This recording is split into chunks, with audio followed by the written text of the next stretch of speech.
claws of the demon. Until him come.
The Black Panther Party calls for freedom and power to determine our destiny. The Black Panther Party calls for full employment for all our people. The Black Panther Party calls for an end to the capitalistic exploitation of our community. Yes, he did, and he walked past the eyes of my life, and he nodded and sang without sound, and his face had the look of a man who knew strife, and a feeling familiarly came round. I said, man, where have you been for all these years? Man, where were you when I sought you?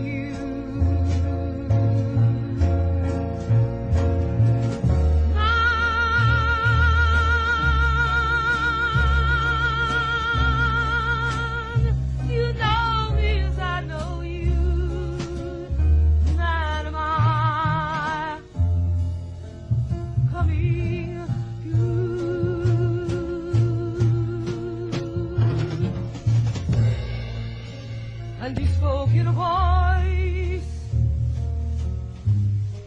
that was centuries old, and he smiled in a way that was strange, and his full lips of night spoke about our people's plight and a feeling familiarly came around. I said, man, where have you been for all these years? Man, where were you when I sought you?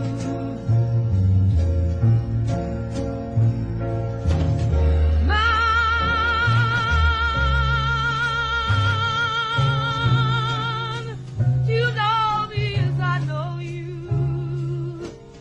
Man, am I coming to?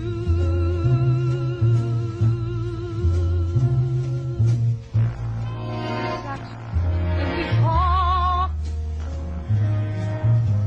about freedom and things, and he told me about what he dreamed.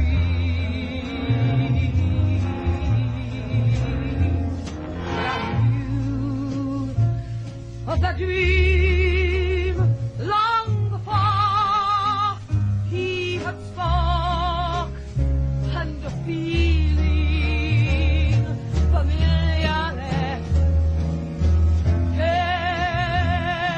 around. I said, man, where have you been for all these years? Man, where were you when I sought you?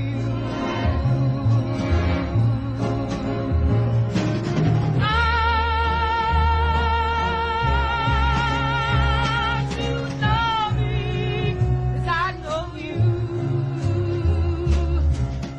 Man, am I coming through?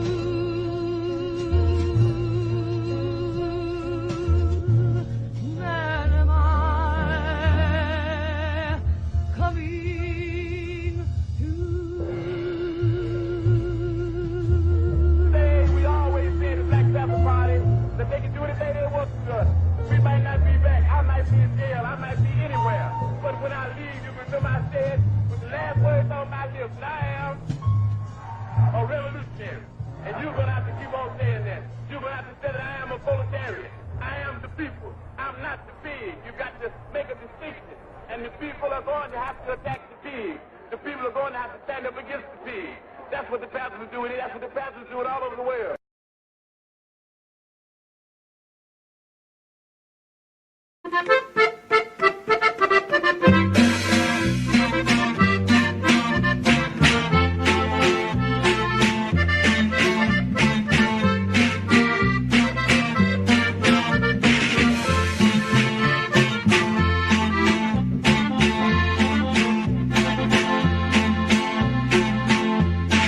Ya se mira el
guerrillero de Guatemala, para vencer o para morir. Y mi protesta valiente brota desde la boca de mi fusil, porque al derecho de los obreros el gorilato impone su ley. Sindicalismo que es perseguido por los gorilas en el poder. Por eso soy revolucionario de poderosa motivación. Mucho el esfuerzo y poco el salario genera al fin la revolución. Y porque soy revolucionario, soy guerrillero que al monte va, pues soy también luchador agrario al grito de tierra y libertad. Corría el año 54 y muchos ojos pudieron ver aquel desastre en que en Guatemala el yanqui bombas dejó caer. Aparte de eso derrama napal sobre mis campos y ante mis pies. Y esto ha empezado a partir del año 1966. Por eso soy revolucionario de poderosa motivación. Mucho el esfuerzo y poco el salario genera al fin la revolución. Y porque soy revolucionario, soy guerrillero que al monte va, pues soy también luchador agrario al grito de tierra y libertad. De la miseria nació mi causa, de la injusticia mi decisión. Soy luchador de la izquierda en armas, con Guatemala en el corazón. Los asesores del crimen llegan por ciento, llegan por mil. Y mi protesta valiente brota desde la boca de mi fusil. Por eso soy revolucionario de poderosa motivación. Mucho el esfuerzo y poco el salario genera al fin la revolución. Y porque soy revolucionario, soy guerrillero que al monte va, pues soy también luchador agrario al grito de tierra y libertad.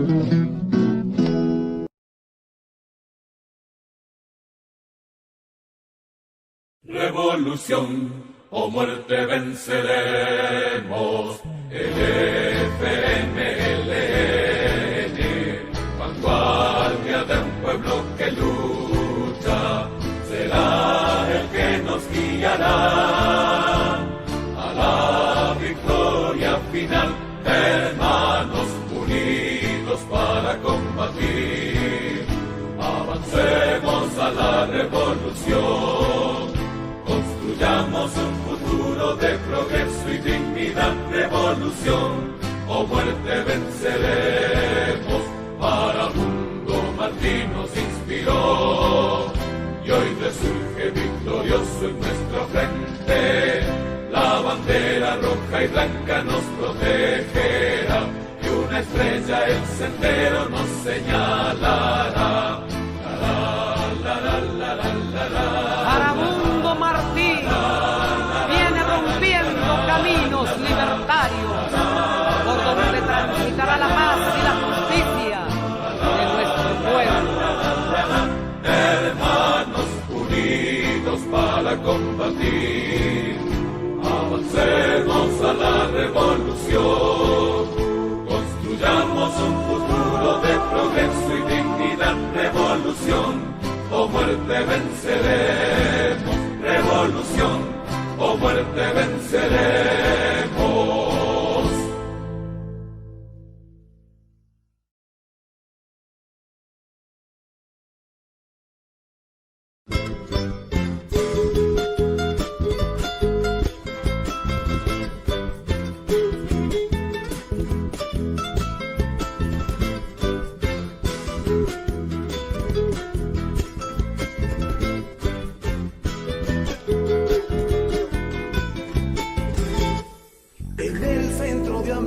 significa un pueblo que despertó, porque marcó una senda e hizo una revolución. Ahora lo quieren callar, lo quieren sacrificar, porque a fuerza de balas le quitan su libertad. Una madrugada de gorilas y terror, secuestran al presidente y violan la Constitución. Contra el golpe militar, resistencia popular, pues no podrán vencer al gran pueblo de Morazán. Honduras, el pueblo está contigo. Honduras, un pueblo que no calla. Honduras, resiste la batalla, pa' que vuelva aquel que no te falla. Honduras, el pueblo está contigo. Honduras, un pueblo que no calla. Honduras, resiste la batalla, pa' que vuelva José Manuel Zelaya. Solo por el prurito de oponerse a una encuesta han dado un golpe de Estado. Los pueblos del mundo, todos a una sola voz, gritan viva Honduras, viva su revolución. Vamos todos a luchar, vamos juntos a pelear, pa' que Zelaya vuelva ya. Honduras, el pueblo está contigo. Honduras, un pueblo que no calla. Honduras, resiste la batalla, pa' que vuelva aquel que no te falla. Honduras, el pueblo está contigo. Honduras, un pueblo que no calla. Honduras, resiste la batalla, pa' que vuelva José Manuel Zelaya. Honduras, el pueblo está contigo. Honduras, un pueblo que no calla. Honduras, resiste la batalla, pa' que vuelva José Manuel Zelaya.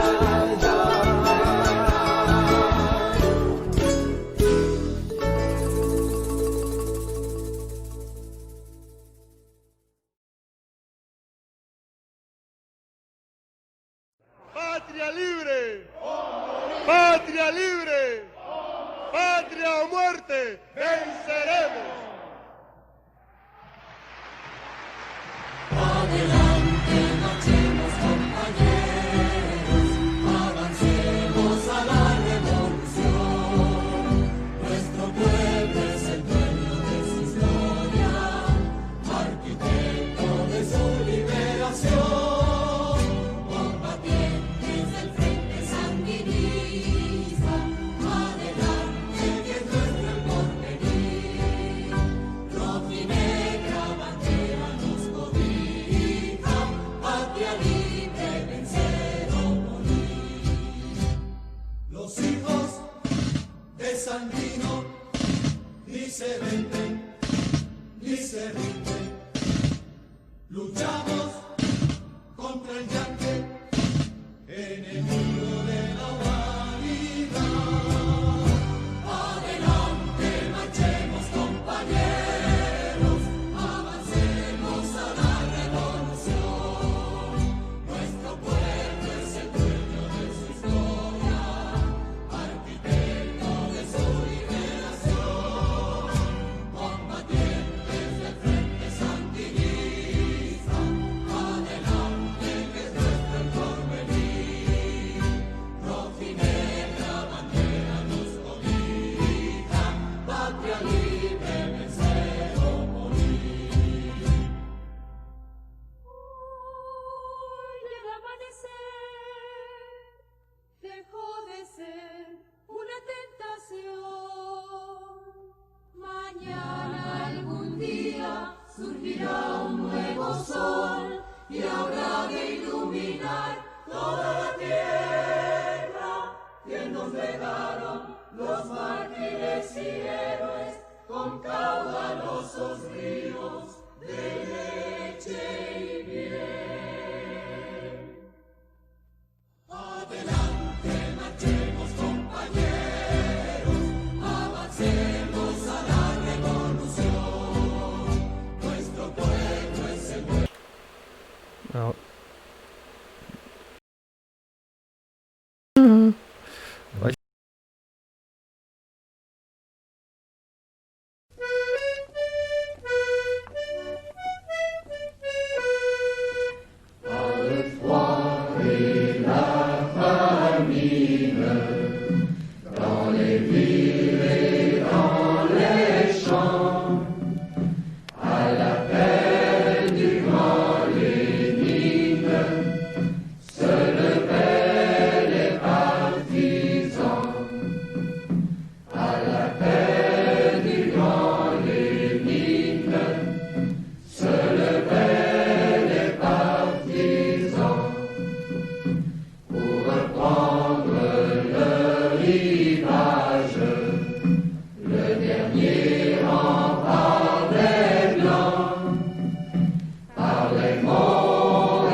The Black Panther Party calls for freedom and power to determine our destiny. The Black Panther Party calls for full employment for all our people.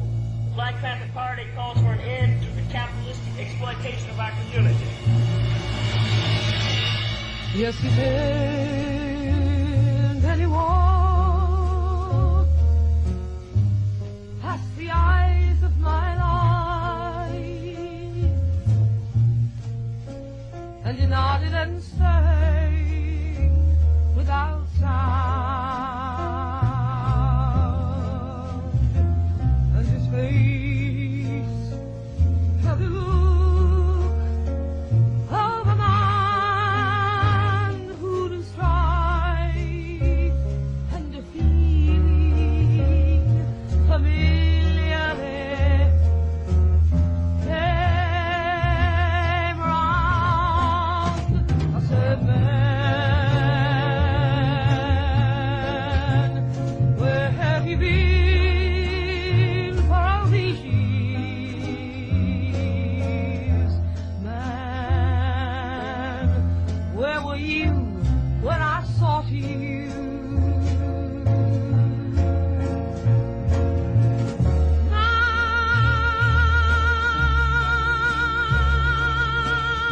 Man, you know me as I know you.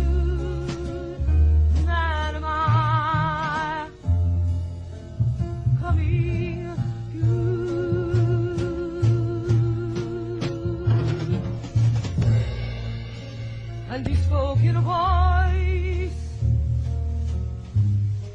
that was centuries old, and he smiled.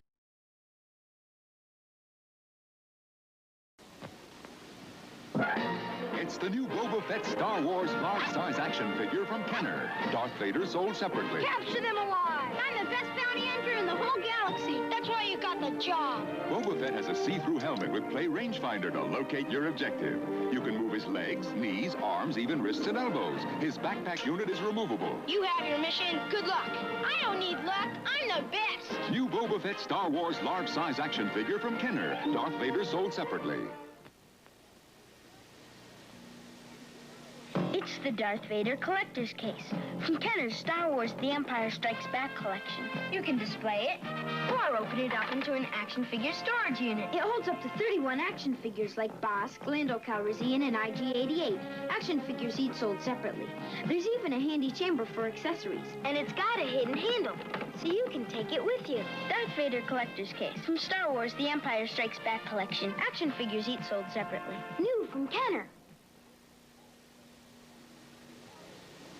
I feel safe here. Thanks to Lando Calrissian. Welcome to Cloud City. From Kenner's Star Wars The Empire Strikes Back collection, action figures R2-D2, Luke Skywalker and Princess Leia, each sold separately.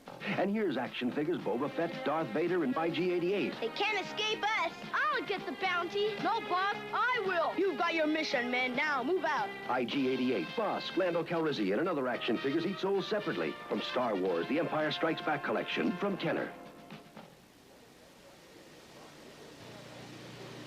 Boba Fett, Darth Vader, Chewbacca, and 18 other action figures, all from Kenner Star Wars The Empire Strikes Back collection, each sold separately. At participating stores, you can check specially marked packages for details on how to get the secret figure. New Bosk, Alien Bounty Hunter, not available in stores yet, free with 4 proofs of purchase from any of the Empire Strikes Back action figures. Offer expires May 31st, 1980. Darth Vader, Chewbacca, Boba Fett, and other action figures, each sold separately. From Kenner Star Wars The Empire Strikes Back collection. It's a Bespin guard. Halt, strangers. Take us to Lando Calrissian. Follow me. From Kenner's Star Wars The Empire Strikes Back collection, action figures each sold separately. I'm Lando. Who's there? Han Solo on a mission with a rebel soldier. What's your mission? We're fighting the Empire, and we need your help. Han Solo, Rebel Soldier, Lando Calrissian, and Bespin Guard, each sold separately. From Star Wars The Empire Strikes Back collection, new from Kenner. An all-terrain walker. It's invaded Hoth. From Kenner's Star Wars The Empire Strikes Back collection, new Hoth ice planet that you put together. You can make the elevator go up or down. Halt! New Imperial Stormtrooper, Rebel Soldier, and Han Solo action figures each sold separately. Get him, Han. When you push the action lever, Stormtrooper falls. Now's my chance to sneak in. I'll cover you with the radar laser cannon. Hoth Ice Planet from Star Wars The Empire Strikes Back collection. Action figures each sold separately. New from Kenner.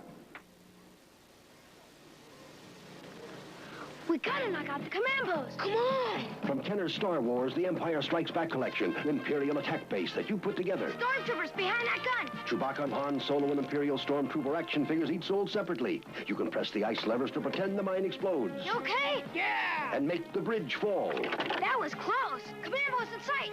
Fire! Nice job! Imperial attack base from Star Wars The Empire Strikes Back collection. Action figures each sold separately. From Kenner.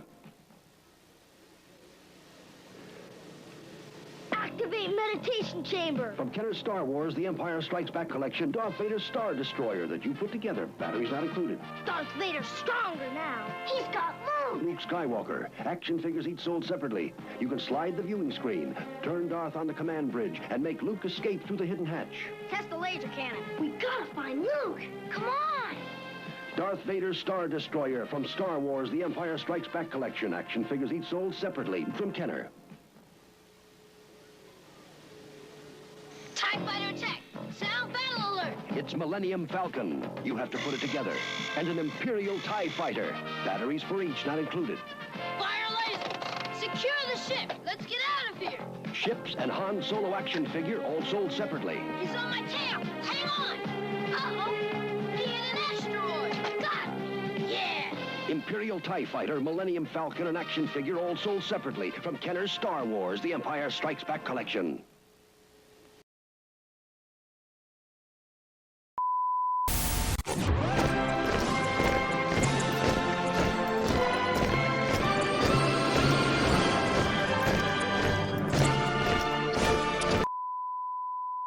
Now. Oh! Hey! Oh! Hello, Duncan. You alright, my friend? Alright, yeah, I'm fine, innit? Hello. Very good, innit? I tell you what, I'm hanging out in my... hello, it's because I spent so long talking to Mark Price, you see, about Jaws. I just turned into a Welsh person, that's it now. There's no more Duncan Casey from, well, the Bahamas, but I didn't have a... You know what I mean, anyway, here I am. All the Welsh people just tuned out. Yeah. And the lights all went out in Ballamore. Whatever. Not Ballamore. I've got a couple of bits of housekeeping after that. Duncan is fired. Duncan is fired. He's also fine. He's fine. He's not unwell. Cancelled. He's cancelled. Yeah. Well, I tell you, he might be Quite good cancelled. Ian McGarr has done our background thing again. Our overlay. It looks really great. He's young and insane, and he thinks Rise of Skywalker's the best Star Wars film, and he's written at the bottom of the overlay, Rise of Skywalker is better than Empire Strikes Back, which I was like, that's amazing, I'm totally leaving that because it's going to annoy people, and people who come to this watch party later and scroll to the middle of the film are going to see that and probably lose their shit. So nice one, Ian, it looks fucking great. Angelo Canale just did we ran a little reel of Star Wars toy ads. That was by Angelo. We wanted to have trailers and stuff, but unfortunately the trailers will get flagged for music. We had a fucking trailer shut down for playing the Shopping Mall trailer.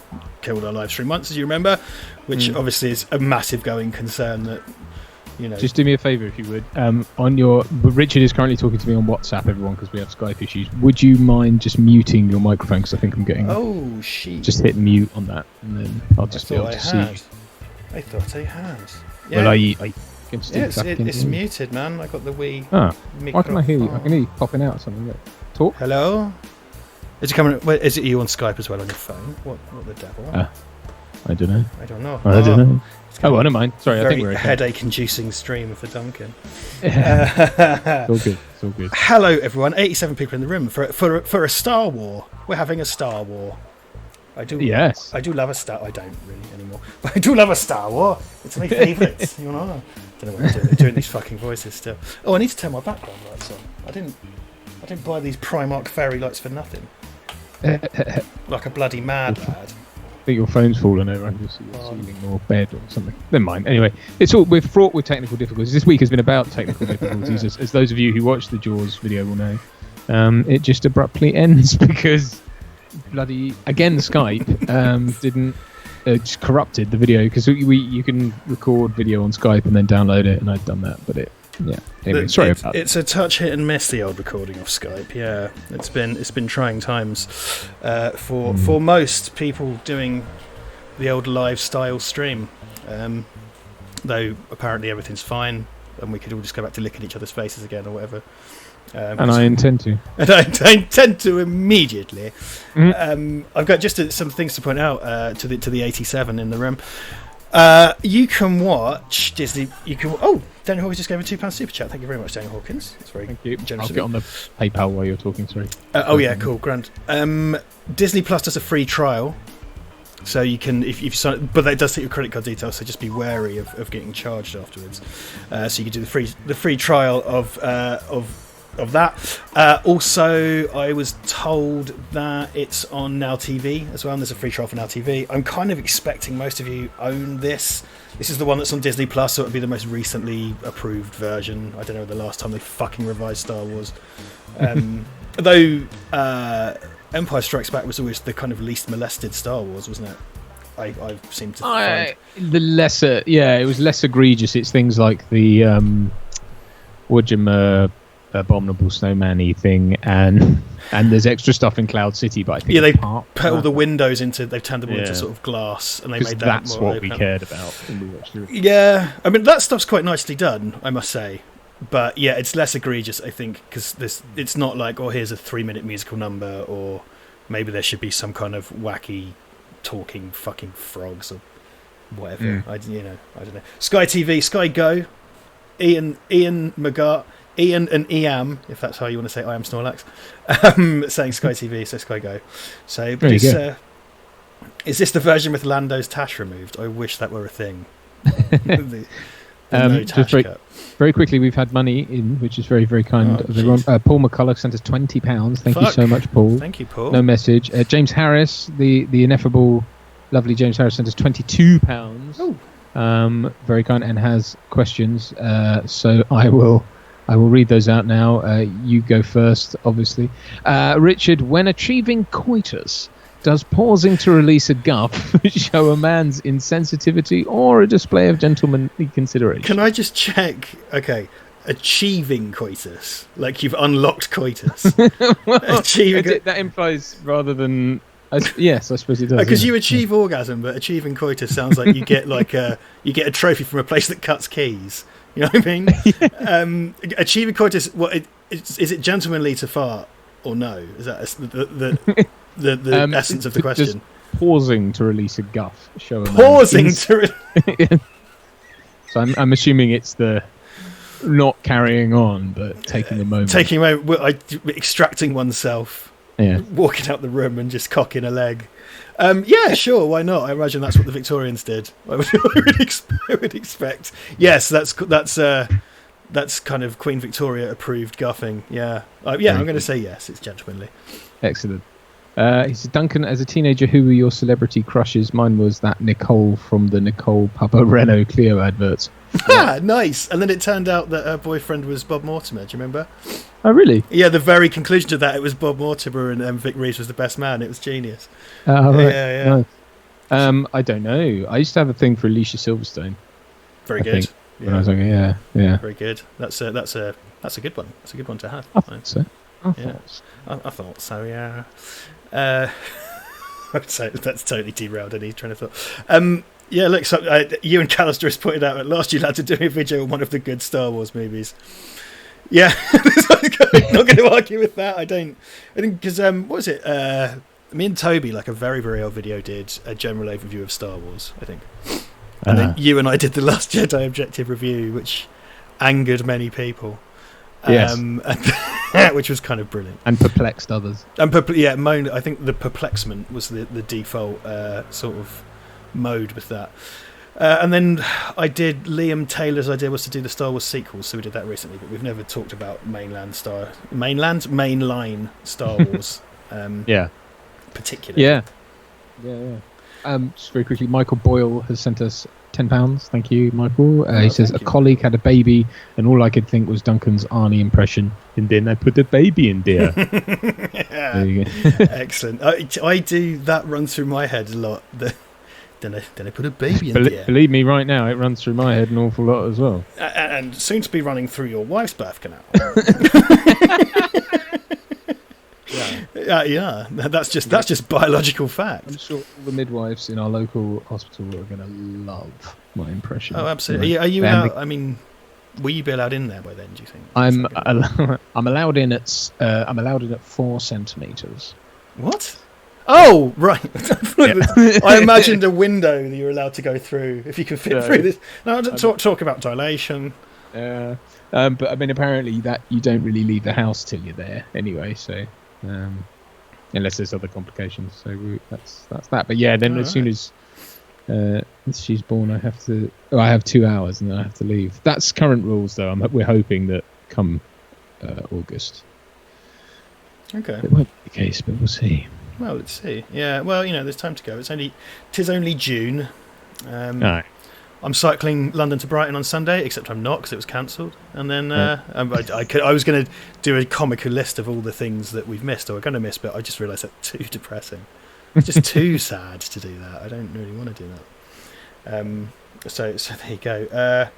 I was going to say, so next week we're taking a week off next week, yes? Yes. Just to be sure. I didn't want to just unilaterally we're taking it, and then you're like, no. We're going to take a week off next week, and probably come back the week after that. So we're just going to go relax because we've been doing this constantly since fucking April. I want to say. I want to say April. Since April. I did recently. I'm going to make this very brief, and I won't cite sources. But someone referred to this content and these live streams as lazy. They said that it was lazy content from us, and it was stagnant content. And I just want to say, you might be stunned to learn that this is not the natural lighting in my bedroom. So next time you're going, that's lazy. It's like, yeah, man, totally. He just lives in a sort of Blade Runner, Nicholas Winding ref and disco. That's what his bedroom looks like. Yeah.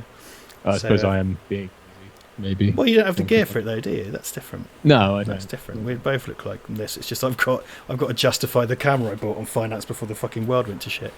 Yeah, too right. But there you go. Just being partridgey there for everyone.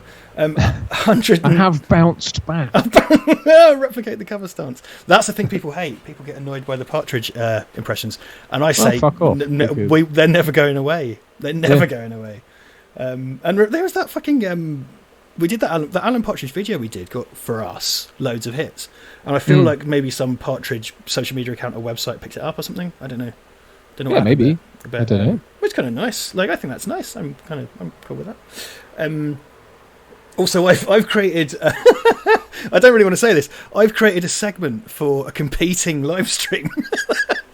So I'm on. People on Patreon. I did a mini review of the film The Quiet Earth, which we're going to release to the rest of you guys next week. And but it was made for the Following the Nerd live stream, which is tonight on a different YouTube channel.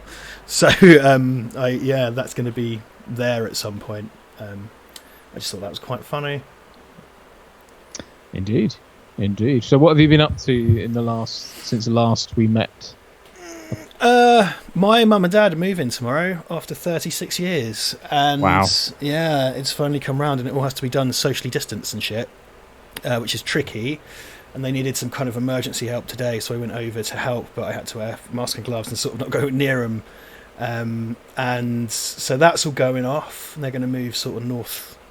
So my childhood home's going, which is really weird, and I can't go in it. I'm not allowed in it. And that's I was born and taken back from hospital to that house where they've been for 36 years, and I'm not allowed to go visit it, which really sucks.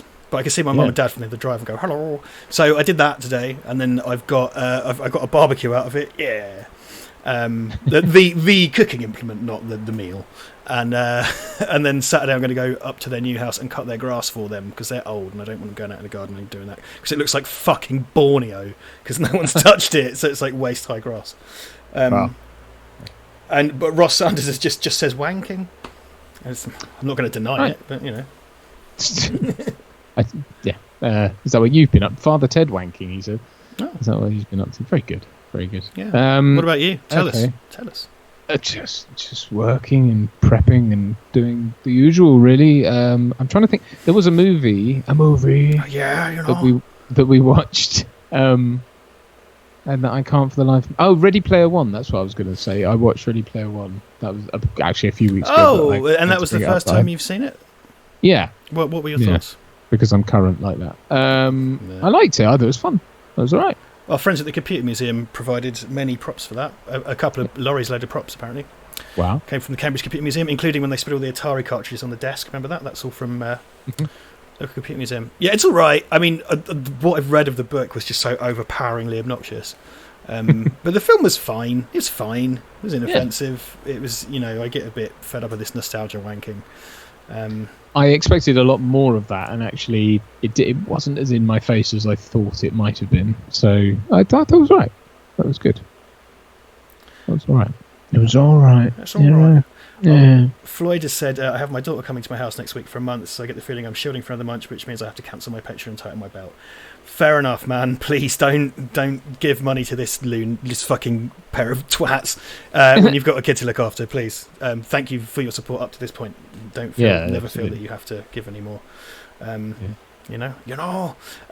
of you who've ordered posters, we've got a big lump together. So Duncan's going to find a time this month to go send them out. Is that right? You're going to send them in? Yeah, I'm aiming to do it Monday or Tuesday next week. Great, because we do as a one hit because it's safer for Duncan to go out because Duncan has that's the way it's working in a one-way system at the moment where Duncan sends them and finish them off. So you should get your posters soon for any new $20 patrons and those who just bought them through the link. And if you want to buy a poster, do let us know.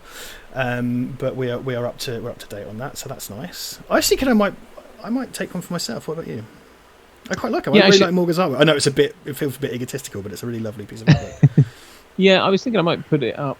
I could put it up behind. I wanted to put it up somewhere that you could see it on the live stream because I thought that would be my contribution to something nice to look at. We're gonna get you. We're gonna get you some lights and stuff sorted out, and we'll get you looking sexy soon as well. So.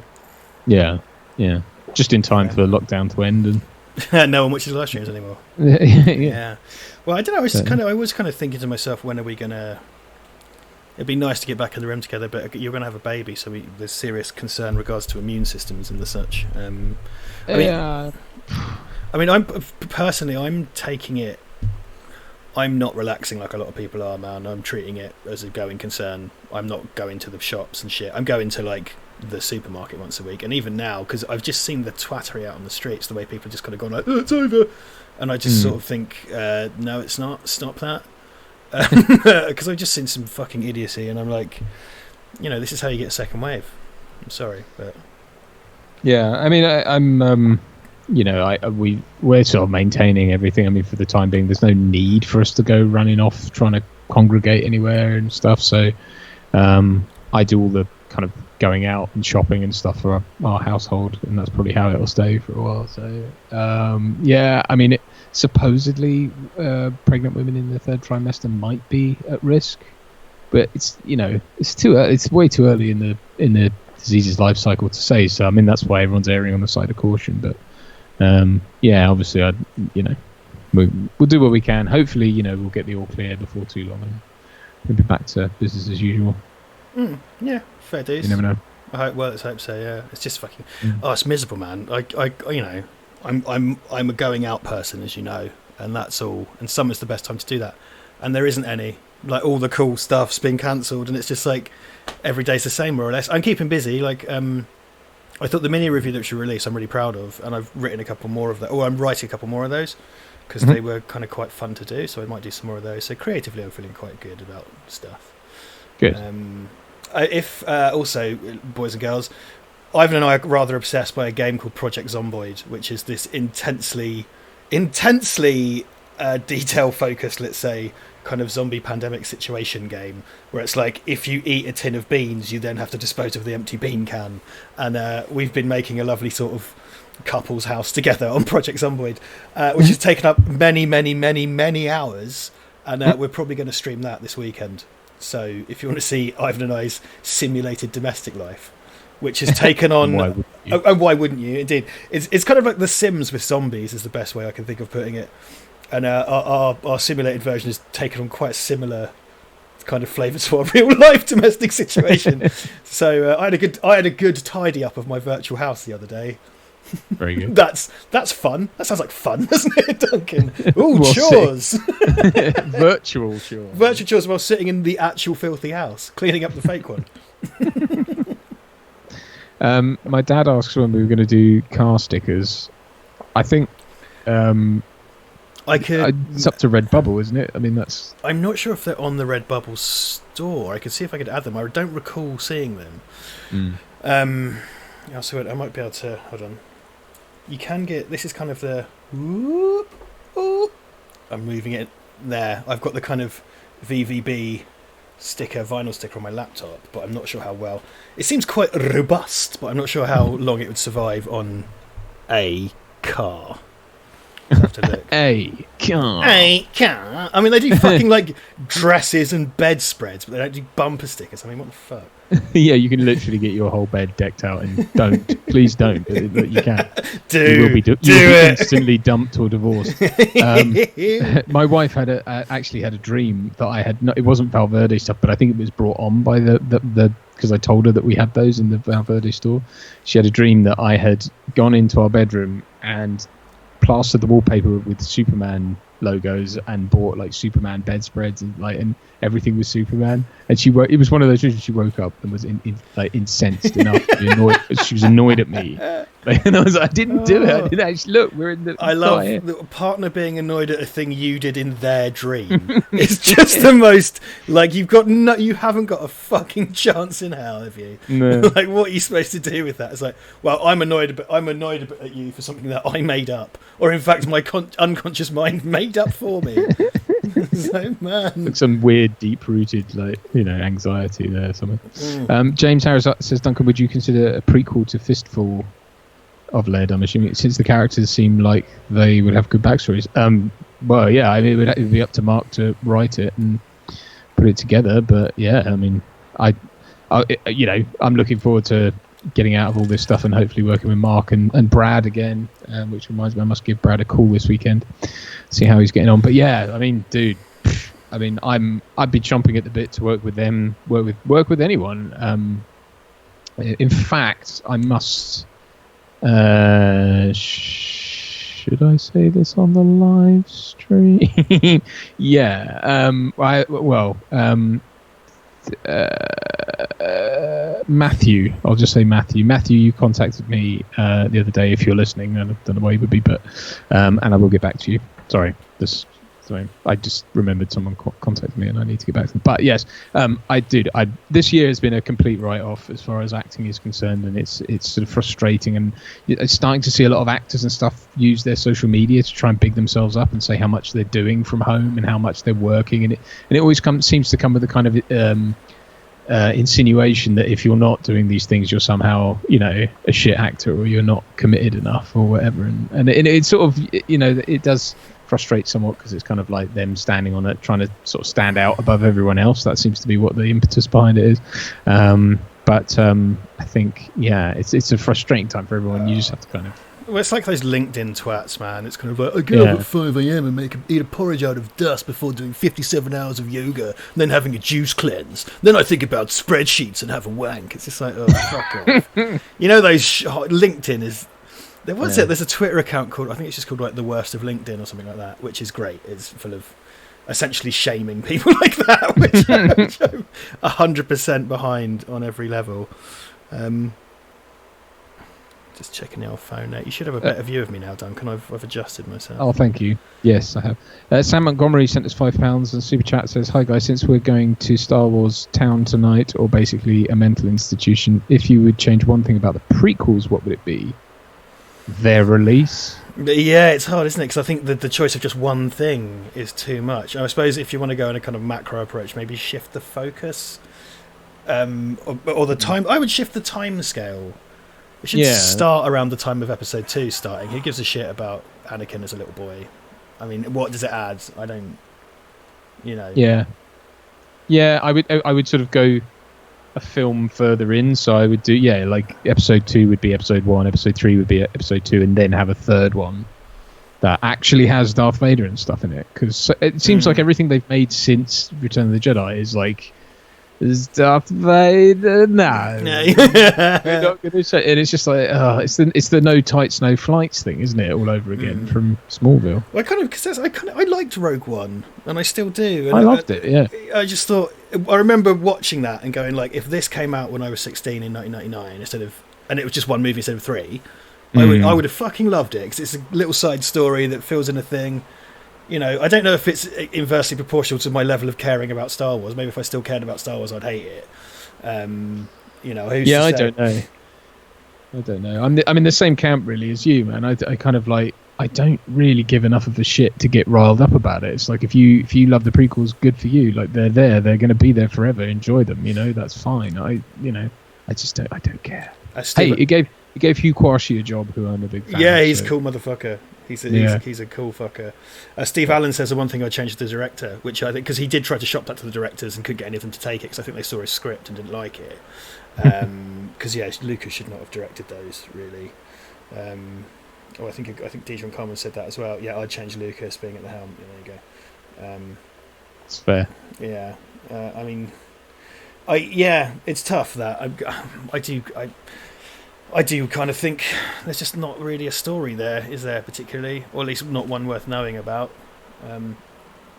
It comes back to the thing we've said time and time again. It's like, once you go back and start explaining a thing that was talked about, as a plot device in another film, but was there to serve a very different purpose than the driving narrative of its own film, you end up in a bit of it's a sort of weak sauce, bland, meat and gravy sort of film, isn't it?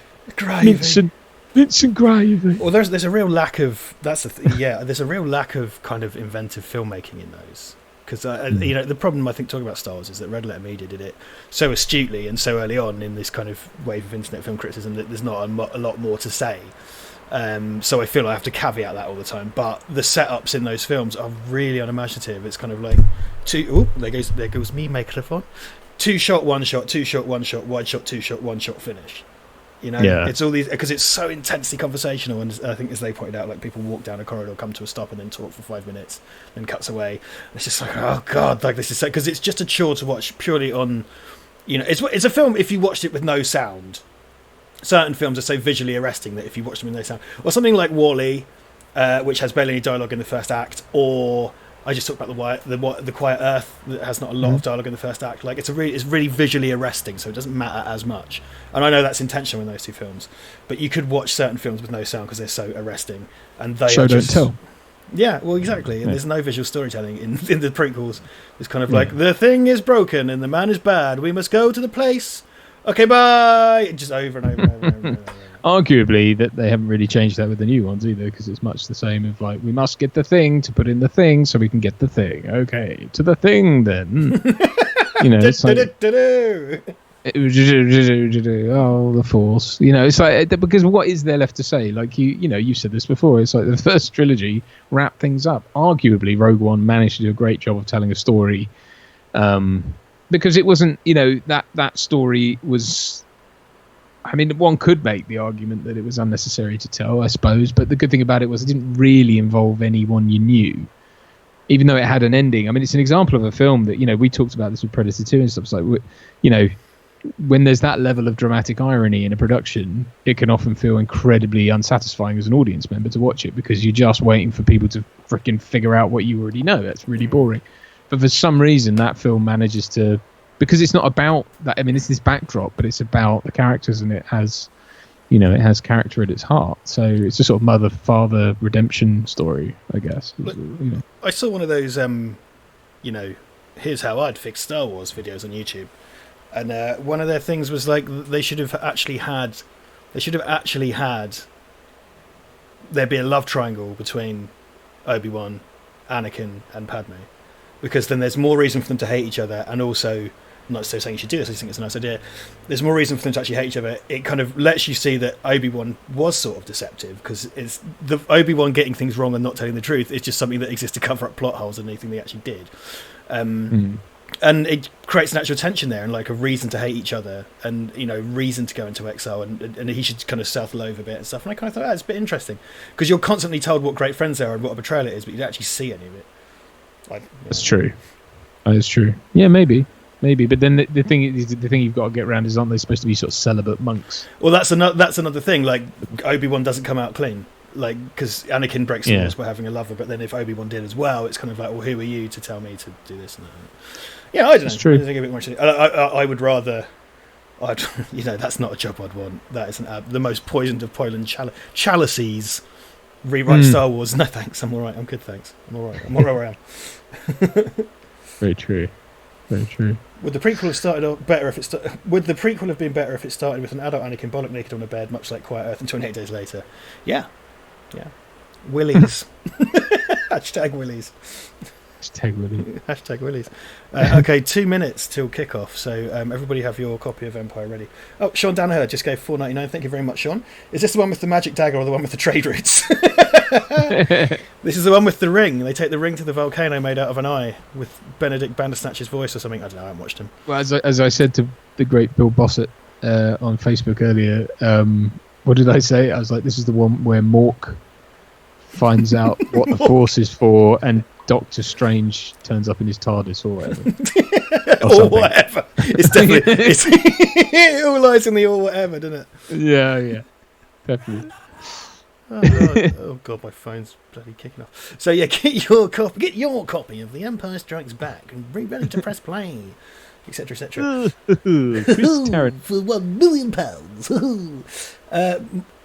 Michael Sheen just played Tarrant in that thing. Yeah. I'm sort of unclear about how. Well, that's one of those have you got a real life person to play?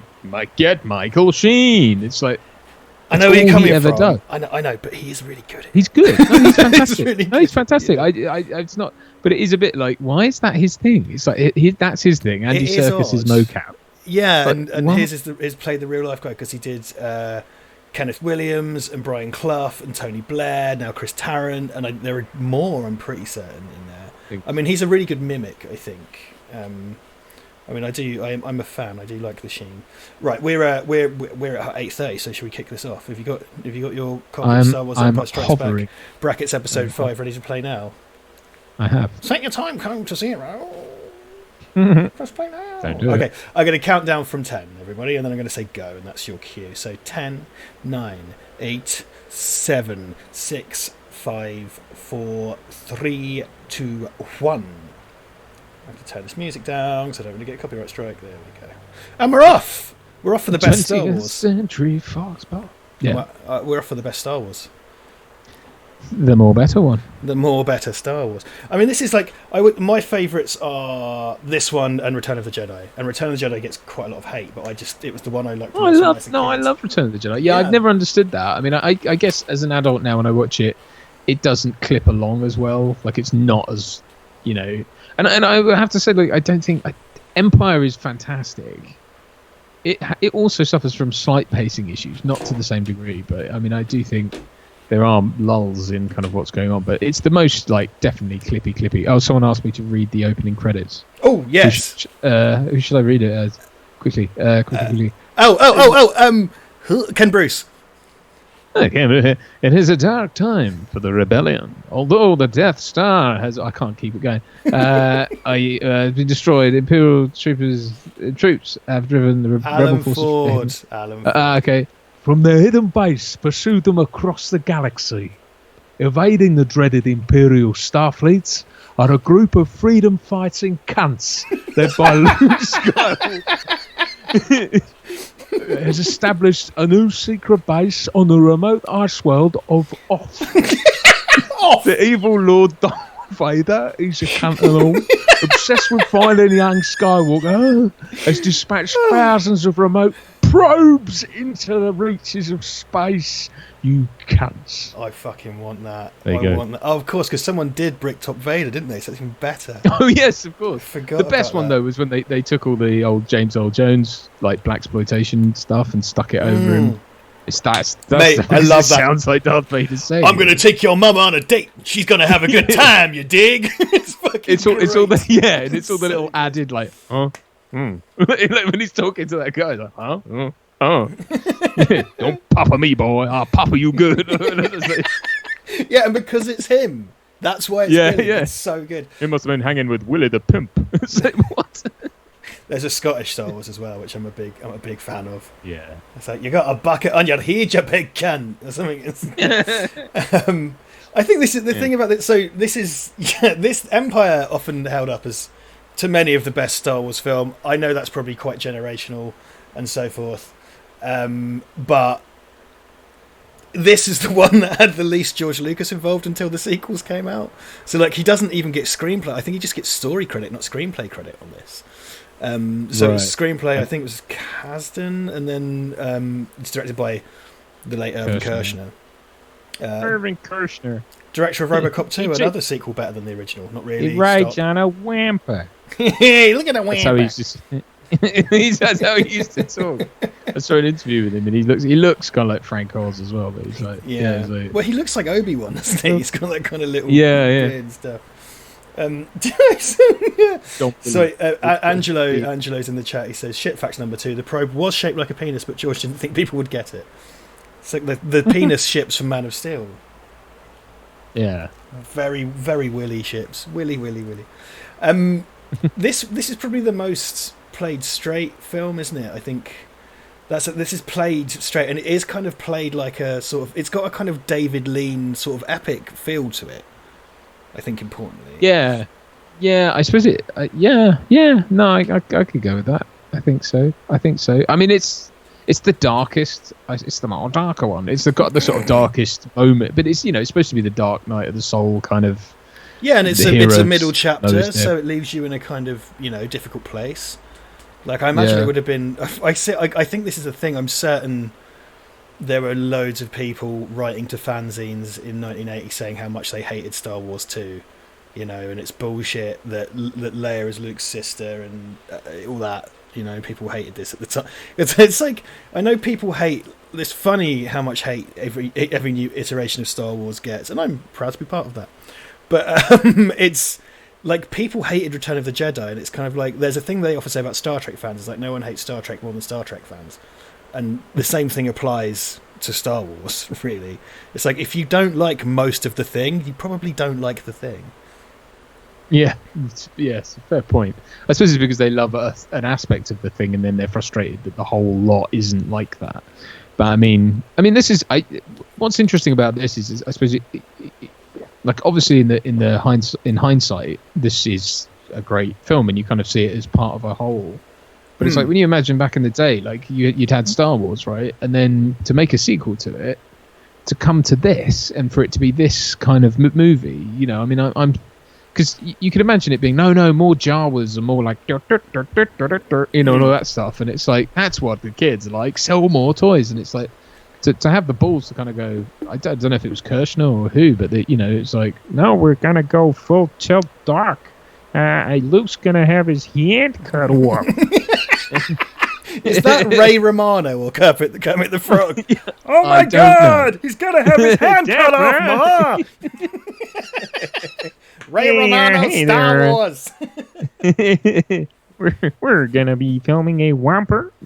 See, your dad's just said I gave up halfway through the first Star Wars movie, and your dad has just dodged the biggest cultural bullet ever. Like, so if I had a time machine, I might go back to 5-year-old me and go like, mate, it's not worth it. don't do it. I mean, yeah, it's not Dad's bag, I have to say. So good on him for sticking with two dickheads talking about a film he's never seen because he didn't like the first one. Not a Kirshner fan, I guess, because he's repulsed. I think physically repulsed by RoboCop 2. so fair enough. He vomits. Hey. I'd just like to give a great shout film, out though. to, you know. Sorry, Steve Allen points out Henchman 24. That's not even a deep cut. It's a Venture Brothers reference, and it's a Ray Romano voice, and I just have to reference any Venture Brothers stuff that comes up. They give me kickbacks. They don't do that. Sorry, go on. No. I was just gonna say. I mean, I think this is legit. If you can get past, I think the problem is I have this with my good lady, her indoors, as well. Is that she anything that's got like sci-fi on it. Like, I mean, stuff like Terminator that she can get her head around because it's a premise, it's sci-fi, but it's mainly an action film. But you know, something like this where it's all set in another universe in another place, you know, she just switches off. She doesn't want anything to do with it, and I get that. I mean, there's probably genres of stuff I do the same thing with. There isn't, but no, there is actually. There's Crazy Mums 5 Go Hawaiian or whatever. Yeah, no, fair. Yeah, understandable. But this is a legit, incredibly well shot, well made story, like movie. You know, the backdrop of the Star Warsiness of it. I mean, this to me is the most sort of Star Wars film. I think this is for me like what I feel like Star Wars is. Me too. I think it kind of it's fun. This has again to come to this after Star Wars, because Star Wars is so kind of scrappy and Star Wars is quite rough. And, you know, they saved that film in the edit. And Star Wars, I've always known with the original Star Wars, there's really weird dialogue takes where people just trail off because they've turned their head away from the microphone, and then it smash cuts a lot. And this doesn't have that. This has this, because they made so much money on Star Wars. You know, it's one of the first modern blockbusters. They made this insane amount of money. And this, you come into this film, and it's still weird, and it's still spacey, and it's still got kind of like random unhealthy looking British extras and bit players, and it still kind of looks used, but it's got this kind of gloss to it. It feels kind of like a sort of David Lean epic. It's got, I don't know, the jump in quality of filmmaking is immense from Star Wars, for that's what it's called, to Empire. Yeah, no, I absolutely agree. It has a much more epic scale, this. And it has a more compelling story. And the thing is, you can't say that, you know, that this is better than Star Wars because of that. Because in a way, you know, you can't really make this film without having Star Wars first. But I think this just has it's just way more compelling as a story. They just had our first bit of special edition there. I think that shot looks great. the wide shot of the Wampa. I think it looks really good. It's one of the more seamless things, and it's like a practical thing and whatever. I think it's cool. Yeah. You know, and Ben Haslam, and maybe Philip and Ben can discuss this in the chat. But Ben Haslam is asking, what's Duncan's dad's opinion on Never Say Never Again? Oh, he loves it. There you go. So Ben Phillips in the chat, man. One of his favourite. One of his favourite Bond films. Oh, really? I think so. Well, Dad, correct me if I'm wrong. Intrigues me.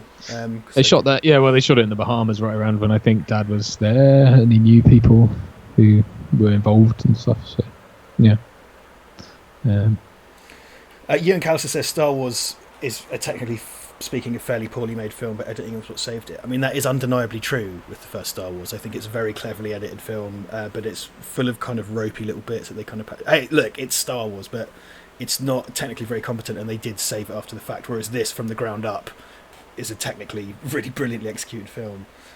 There's also a kind of fire and ice kind of vibe between Star Wars and Empire, because, you know, Star Wars is all desert and sun, and then this curveballs you by opening on the complete opposite. You come straight to an ice planet, and then it just tends to be a bit kind of... It's got a slightly colder colour palette as well, and more of that kind of imagery of barren spaces, asteroids and starfields and all that. Yeah. Which, you know, there's less of that in the original Star Wars. Which is a great backdrop, because I mean, certainly in terms of, you know, looking at it as the hero's journey thing, you kind of want him. He's supposed to be in the wilderness. He's supposed to be a bit lost. He's lost his mentor.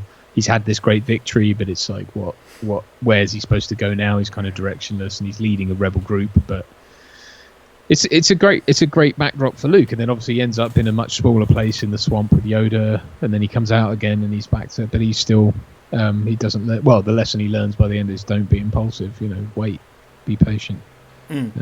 So, you know, you all know that, but I'm just hey, look, we're talking Star Wars on Valverde Broadcasting.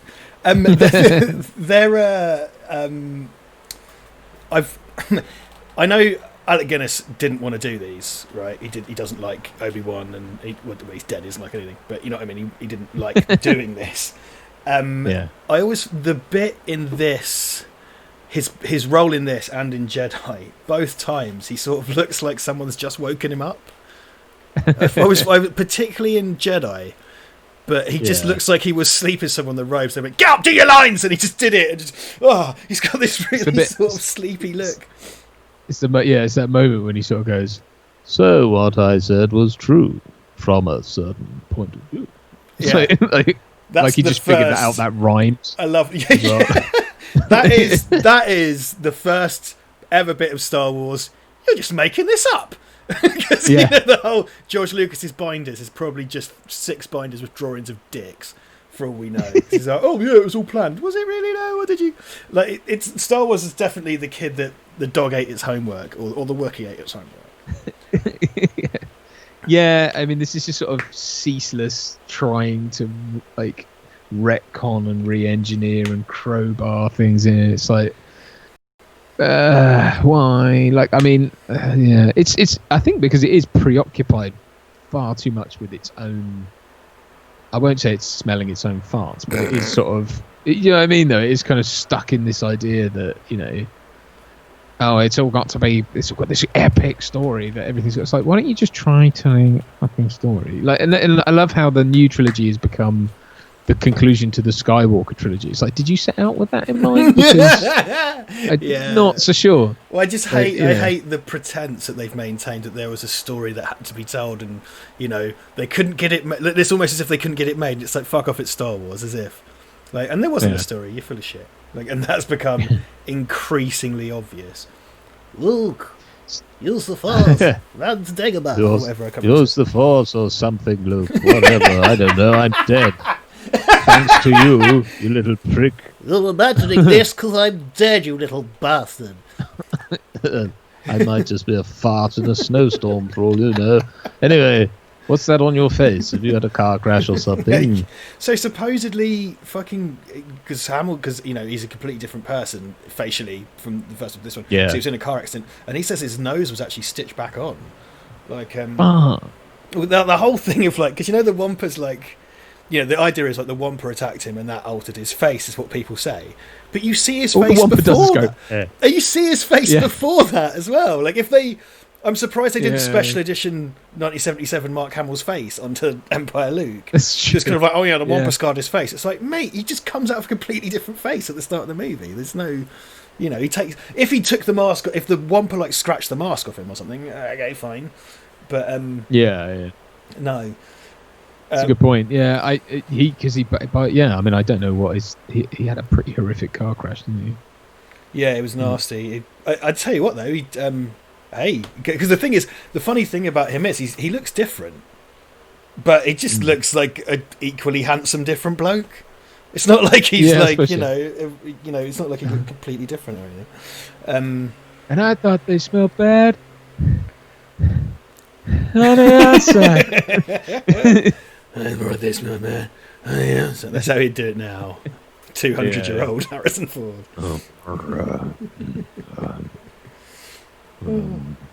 Smell bad. Chewie, we're home. Yeah, something like that. Yes.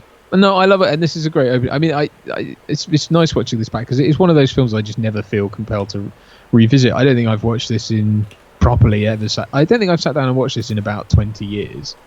Now that I think about it, it's one of those films that's so seared into my mind that I never really felt the need to. Yeah, Jedi I have recently-ish because Ivan's a fan of Jedi, so we've chucked it on like a Sunday afternoon or whatever. It's always on TV as well, though. Yeah. So here's the thing here, because the original way they optically composited these, it made the inside of the cockpits partially transparent. Yeah. And they cleaned that up, but they went in and cleaned that up. I'm absolutely fine with that. I have no problem with that whatsoever. Like, if you turned the pilot into an elephant that speaks in Jamaican patois, then yeah, that's problematic. But like, if you just take away those transparencies, yeah, that's totally fine. That's good. That's good work. Yeah. Because Absolutely, yeah. ILM, ILM and Star Wars, it's always considered, because it's experimental, cutting edge effects work, isn't it? And it's like they were making things up as they went along and stuff, as they kit bash loads of models. Because you get those kind of crazy, like, asymmetrical ship surfaces where it's all kind of lumps and bumps and little poles and things. It's all from taking apart battle, and they're grey because they were made from old battleship models and stuff. Yeah. No, I love all that. I mean, it adds a real sort of verisimilitude, or whatever. That everything looks like it's been thought out, like it has a purpose, and that it's, you know what I mean. And it is a great world, especially in this film. It has that kind of same thing that Alien does, which is that sort of lived-in reality. Which it's like the Falcon. This is a film where you really get to know like what it's like to be in the Falcon, and spend time in that. And it's cool. It's just great. It really feels like a used universe. Everything's got a sort of. This has all the best Han Solo stuff, doesn't it? All the super piratey kind of space. The toolbox landing on his head and all that shtick. It's done so well. It's really nicely done. And this is like, because they found their feet with this one compared to the first one, and it perhaps goes off the rails a little bit with Jedi. Like, this is so perfectly sort of balanced between the kind of humour and the romance and the adventure. It just gets all of that kind of singing, which I think is. Could you? Sorry to interrupt. You're absolutely right. Could you just check your mic cable or something? Because you've gone very, very fuzzy and buzzy and strange. Am I fuzzy and buzzy, everybody? Yeah, you are to me, but I don't know if that's because of Skype or because. Okay, we will hear in the comments. So I might have to do some stuff with my willy. No, not with my willy. Steve Allen asked what the time code is. I mean, there's a delay between us and you, but right now we're at 18:10. He just snogged his sister. What is that all about? Yeah, because it was all meant to happen. Yeah, it was all planned. Apparently, everybody lost me, but I've come back again. I'm back. I did feel like I was leaning back a bit far, though. You're very. Oh, you're the very stream! fuzzy. Everything froze. Everything Weird. froze for a sec. We can see you. Okay, they've lost something. That's YouTube's fault. I'm throwing YouTube under the bus. We locked up, but we're back. Okay, guys, time code is at 18:45. If that helps. Yeah. Same here. I'm struggling to hear you, if I'm honest, which is a problem for me because I can't. It's all very, very fuzzy. What if you take my sound from the WhatsApp call? instead. I can't because I'm plugged in. No, because I won't be able to talk to you. Sorry, everyone. Can you insert an earbud or something? Is that going to work? Sorry, everybody. We're having technical difficulties. I'll just do the droid's noise. When played backwards, it's actually a recipe for carrot soup. I do love that. That's I guess that's Ben Burt, because I know Ben Burt did loads of the Star Wars stuff. They go I learned from Robodoc that the Robocop's movements are all recorded from inside a VCR. Yeah, that's crazy. I didn't know that at all. It's cool, isn't it? I had no idea. I think the stream froze again. There's issues because I'm looking at it through my account and it. Good old YouTube. Fucking up. Right, I can hear you. I'm hoping I'm coming through on the stream okay, but I can hear you too. Okay, well, I don't know, because that's a YouTube thing. The YouTube console says we have an excellent connection. We're getting good bit rate through the stream, so I don't know. Well, I'm sort of going, that's your fault, everyone. But no, it's how you were coming through on Skype, just talking. Yeah, hello. Hello there, it's Star Wars. I'm a Star Wars. Look at me, I'm John Star Wars. I've got a big Star Wars coming up with Star Wars. Am I better now? Do I sound better? Vaguely, but it's still quite fuzzy. It's weird.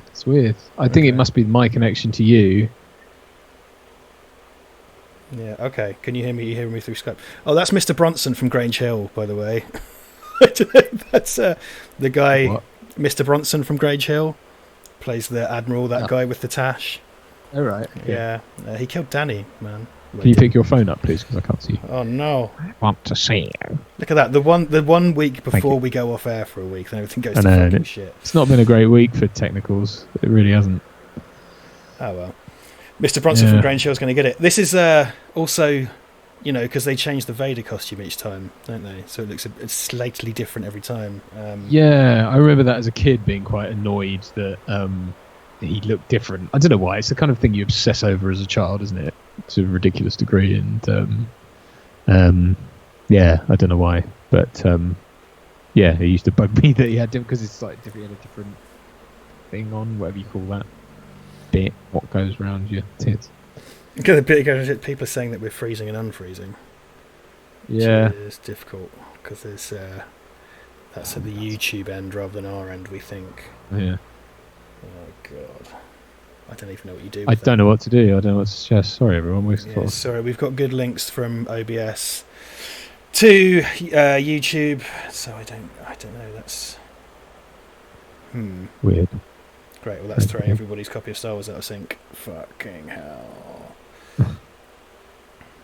Oh well, we're just going to have to soldier on. We're at what?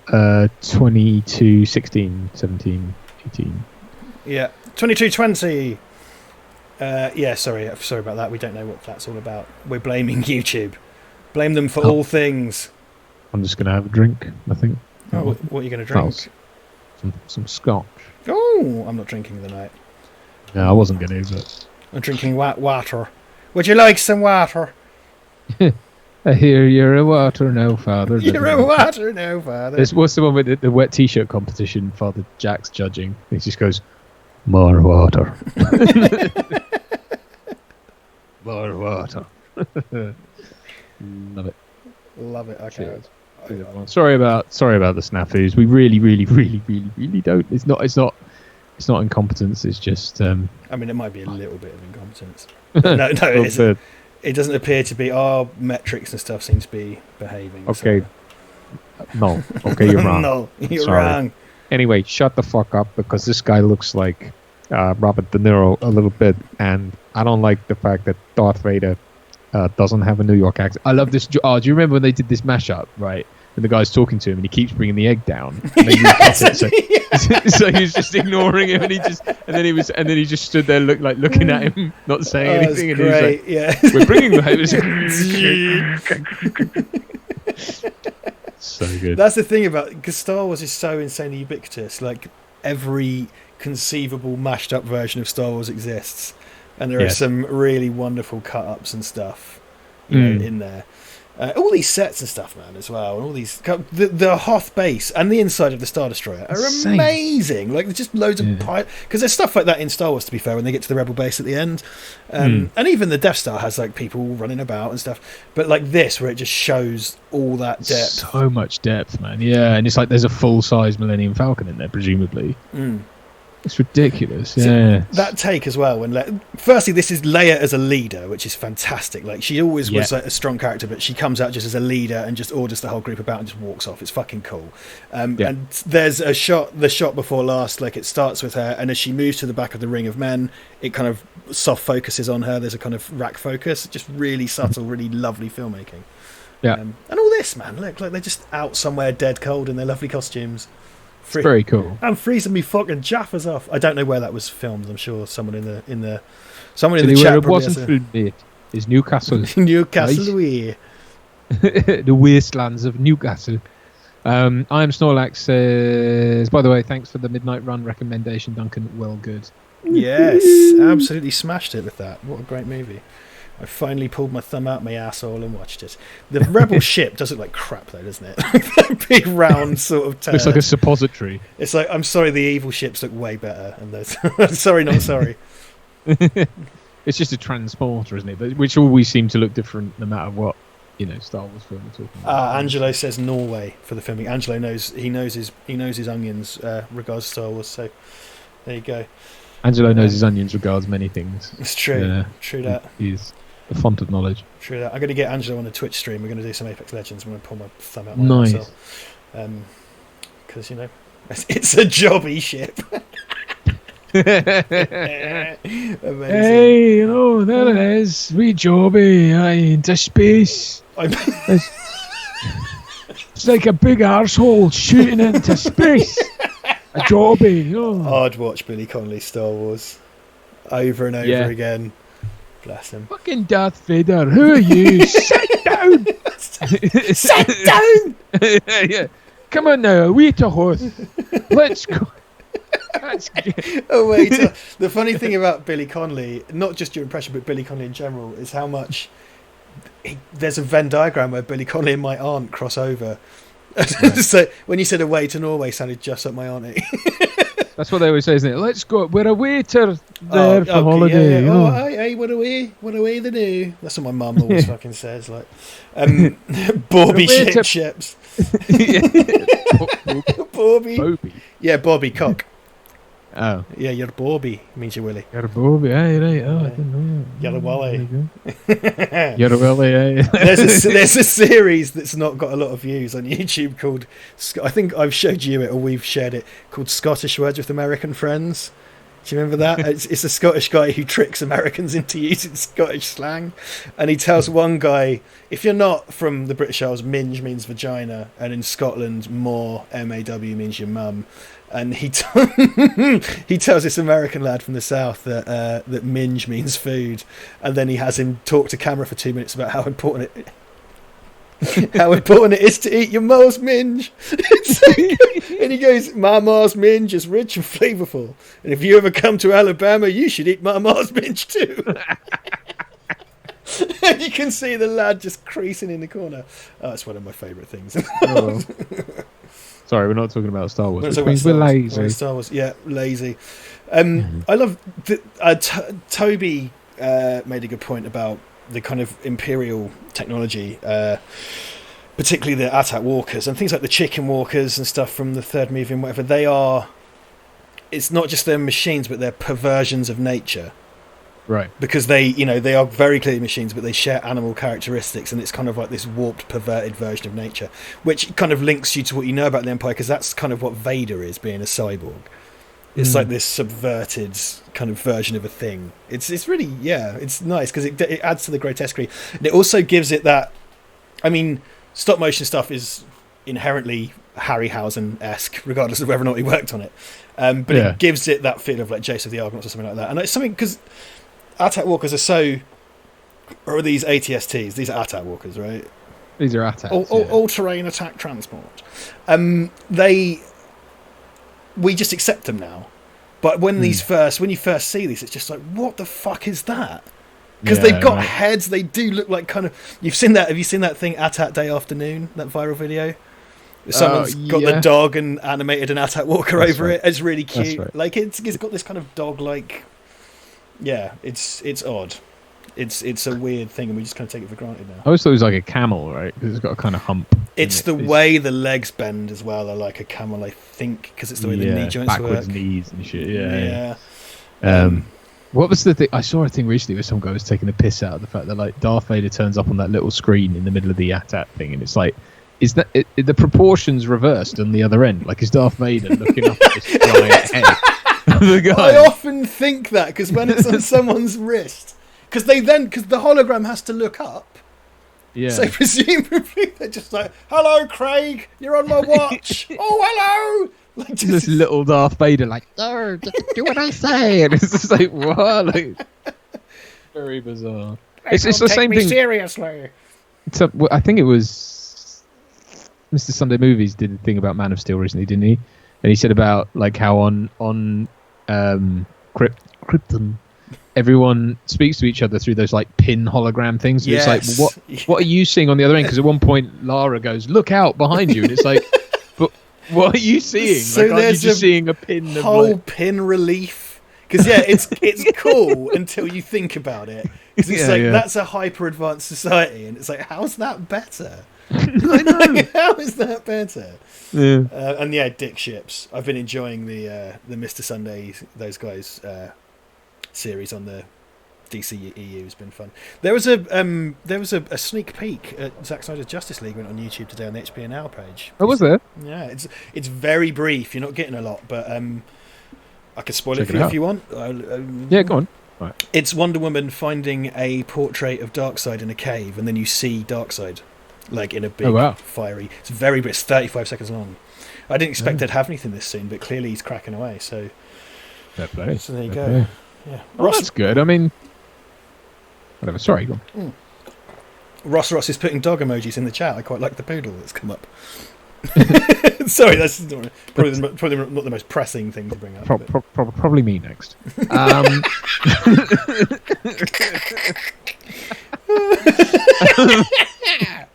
No, I can't remember what I was going to say. I just wanted to say Alan. It's so worth it. It was so worth it. I loved it. So I had my fun, and that's how that matters. That's on we get home from a walk quite often, or we go out for a walk, and I obviously hold the door open for my wife, and then I say to the dog, "Probably me next." And everyone thinks it's hilarious. They don't. By which you mean you. And I had my fun, and that's all that matters. All that matters. My daughter will have to get used to it because that is all. That's her life now. This is great. All these kind of little practicals and stuff in here, you know, because you've seen the 80s stomping around, and then you get the odd kind of vroomp and something falls out the ceiling, all the sparks are going off. That's what I mean. This kind of feels like Lawrence of Arabia in places, and I mean that with a straight face. It's got that kind of epic battle scene. Well, I think as well, it's got that its sense of geography as well. You really feel like you know what you're looking at. You know, it all seems to make sense geographically. Did you watch The Mandalorian yet? Since we both have yes. I've watched it all. Yeah, loved it. I love really that. You know the kind of episode where they go all kind of Akira Kurosawa and they have to look after that village, and then it turns out the kind of people who've been antagonising the village have an ATST, and they come walking out of the forest with it. That's fucking cool. That's cool, and it restores. You know, this is the thing that was destroyed by Ewoks with logs, but they restore the threat to that machine. You know. Yeah, no, it's fantastic. I loved all that. I think it's really well done. I think the sort of Star Wars of it all is really well covered. I love what's the thingy droid?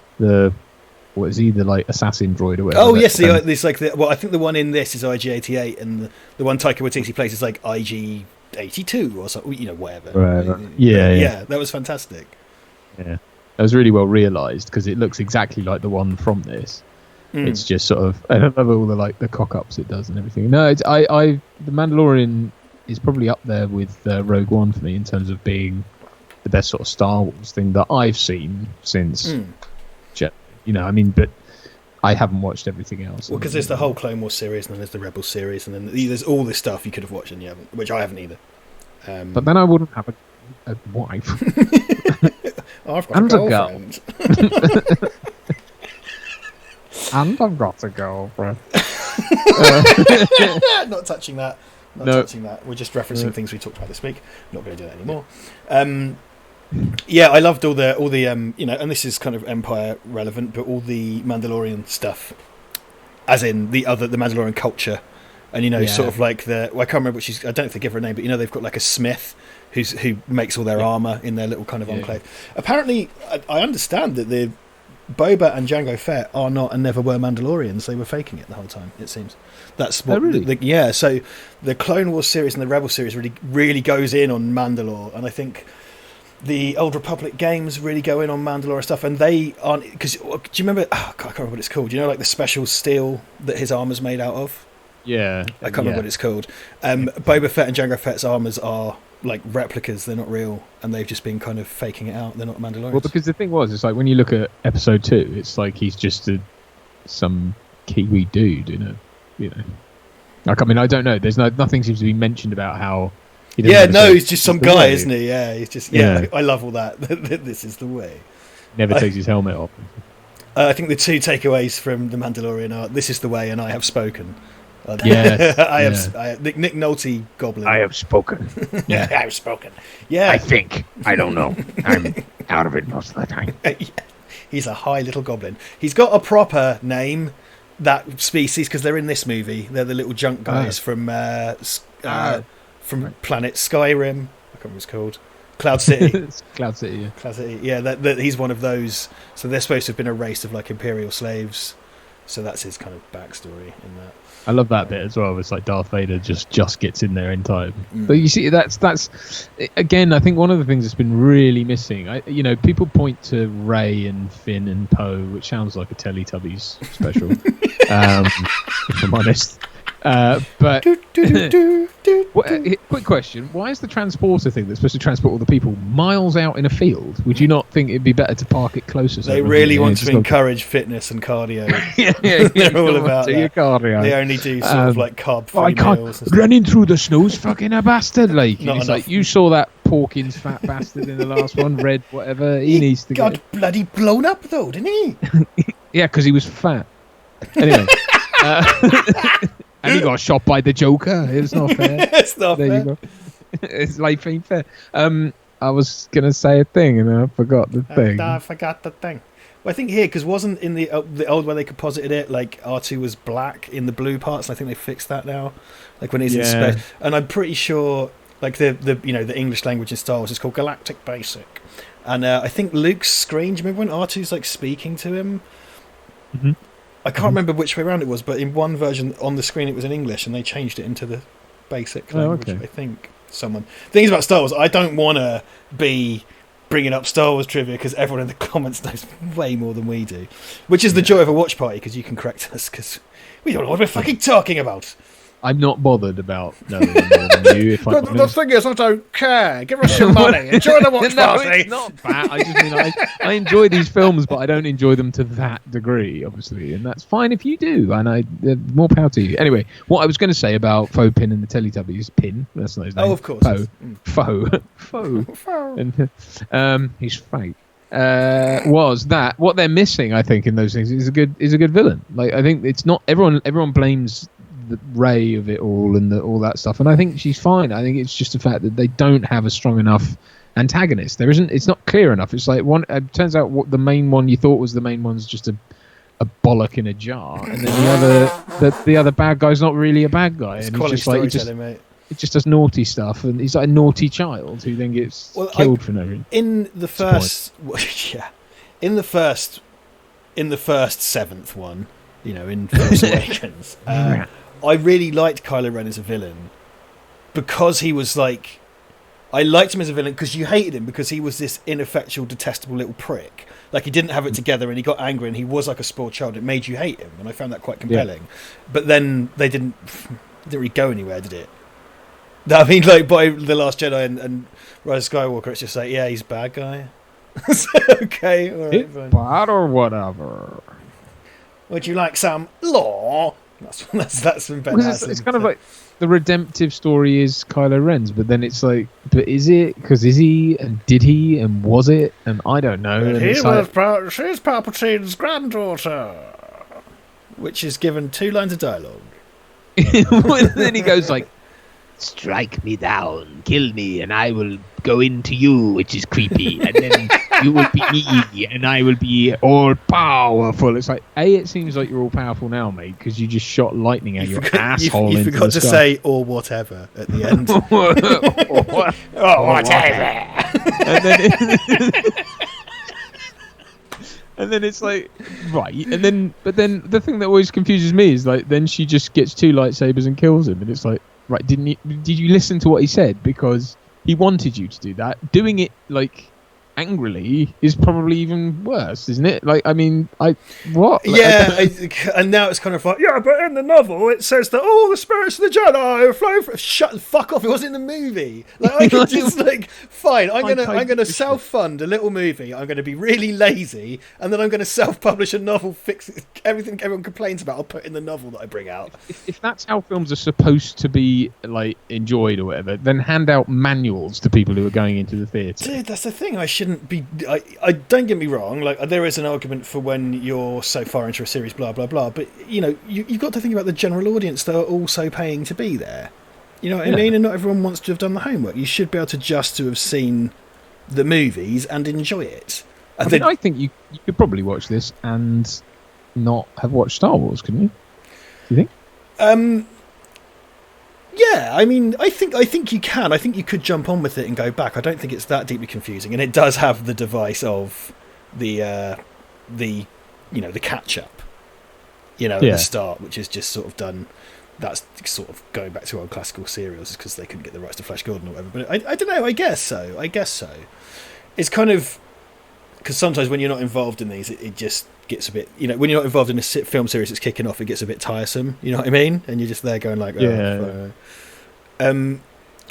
did you read Michael Boyle's comment from today from PayPal? Michael Boyle, yeah. Oh yeah, you did. And your dad's given £10 as well. I had not seen that. Nepotism. But thank you. Yes. It goes to me as well. I'm not complaining. Yes, no, yeah, the thing about that, did they put the baby in there? We did that. Cast your mind back. Yes, you did, of course. I don't know anymore. It's alright, everyone. He's strung out, Richard's strung out. He's strung out. All that jack. I can't get any more heroin, The market's dropped out in the middle of the pandemic. Amazon have cut me off. I don't know what to do. Fuck, Ryan Swayze has asked, would you ever do a live stream of Batman 89? Ryan has asked a few questions which I think got missed. I'm very sorry, Ryan Swayze 88. Would you ever do a live stream of Batman 89? I could see that going in the vote pile. I mean, we've done a commentary on it already. We did it more recently, I guess. That's why I didn't really cross our minds to kind of to include it. Well, hey, look, we're taking a sabbatic. We'll be off for 2 weeks and then we'll be back. Or at least we'll be back in 2 weeks, is what I mean to say. So maybe, it could go on the pile of things on which we can vote. I think I'm probably going to go completely offline next week. I'll set that mini review to go on Monday for Gen Pop. Unless the fucking turncoats have all fucked off to Vote Saxon stream to watch it, which seems unlikely. I mean, we need to do. We were going to do an episode on Midnight Run at some point. Oh, I can do that. That's fine. That's an hour. That's an hour. I can do that. Don't say it. I mean, it's true, but don't say it. Top of the stream, we complain about being called lazy, and then say we can fart that episode out or whatever. That's because we're so good and proficient. Obviously, exactly. We're just so good. So good at movies. Movies and things. Oh, the movies. Oh, hello. My name is Yoder. Yoder. Hello there. My name's Yoder. Have you ever heard? Because a lot is made of those bits of footage of Dave Prowse's undubbed dialogue as Vader with the West Country accent. Have you seen the Peter Mayhew ones as Chewie? No. Oh, they're great. Like, because he's got actual dialogue that they then, dubbed over. So remember at the beginning of the movie when he's sitting on top of the Falcon and Han comes back in, he's like, If you watch the actual, it's great. It's Peter Mayhew going like, "Where you been? What are you doing? I need you here." Like it's his delivery's like that. It's really great. It's kind of like, "No, go on then." It's really weird because it's coming out of Chewbacca. It's this really odd thing. That's amazing. I've got to check that out. Definitely. Oh, it's great. Yeah, I think it's one of these things that's made its way. Oh yes, as Steve Allen points out, he said that woman is bloody mad. He said it's Chewbacca's dialogue. It's brilliant. Oh, what about later? That woman is bloody mad. Oh, look, I do love when he scoops out R2's eye hole. Yeah. Oh, and all the gut comes out. Sorry, he can survive in space, Luke. He's fine. It just has such a tangible quality to it, all this stuff, and there's such a internal logic. Because, like, for example, when he opens that door, there's a guard outside and two people just walk past. Yeah. You know, every single bit of that has been planned, and you don't even think about it, but just adds this insane kind of texture. Oh, pick it as a heel. It's the thing. Okay, so two things for that. It perplexed me then as a kid when you obsess over things. That like in Jedi, he has to take it off in 2 bits, but there it went down as 1. But that's Robocop chin guard stuff, and then, but also like doesn't he say if you take your helmet off you'll die? I think. And then I think because that's supposed to be a chamber that can sustain him. So I think the idea is like that chamber sustains him, so he can have short periods with it off. And I think when it seals, he can take the whole thing off, the whole helmet off, and breathe. So I think it's that. And then he's kind of like mortally wounded in Jedi anyway, isn't he? Because he's been electromified. True, but still, I find your argument weak, and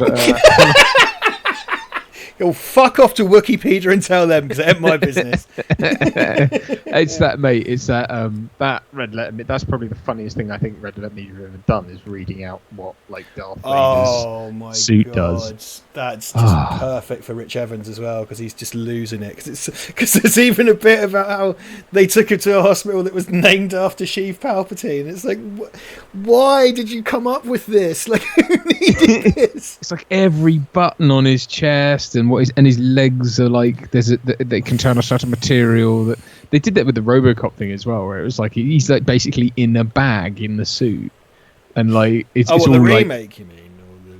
No. Someone did it with the OG RoboCop suit. He has like a Kevlar bag that he's stuffed in, like all the robotics and stuff are all stuffed inside because it was like to come up with like how he can walk through water or whatever, and like all that sort of stuff, and it was just like, dude. And then the whole thing about like he's got bullets in his arm that reload in the gun. Oh, that's too much, isn't it? It's just because you see him reload the gun, but it's like, where does he keep the clip? And it's like, well, he's got the gun in his leg. He's probably just got somewhere with some clips in it. He doesn't have to feed bullets through his hand. And also, who gives a shit? Like, get over it, will you? That kind of stuff, like that kind of fan wanking, is fun to indulge in when you're doing it.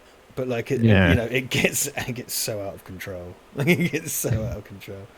Big time. I really like Luke's outfit in this. Is really cool. It's kind of like it's not. Is it a flight suit? It's kind of military, but the rebels are sort of slightly loose in there.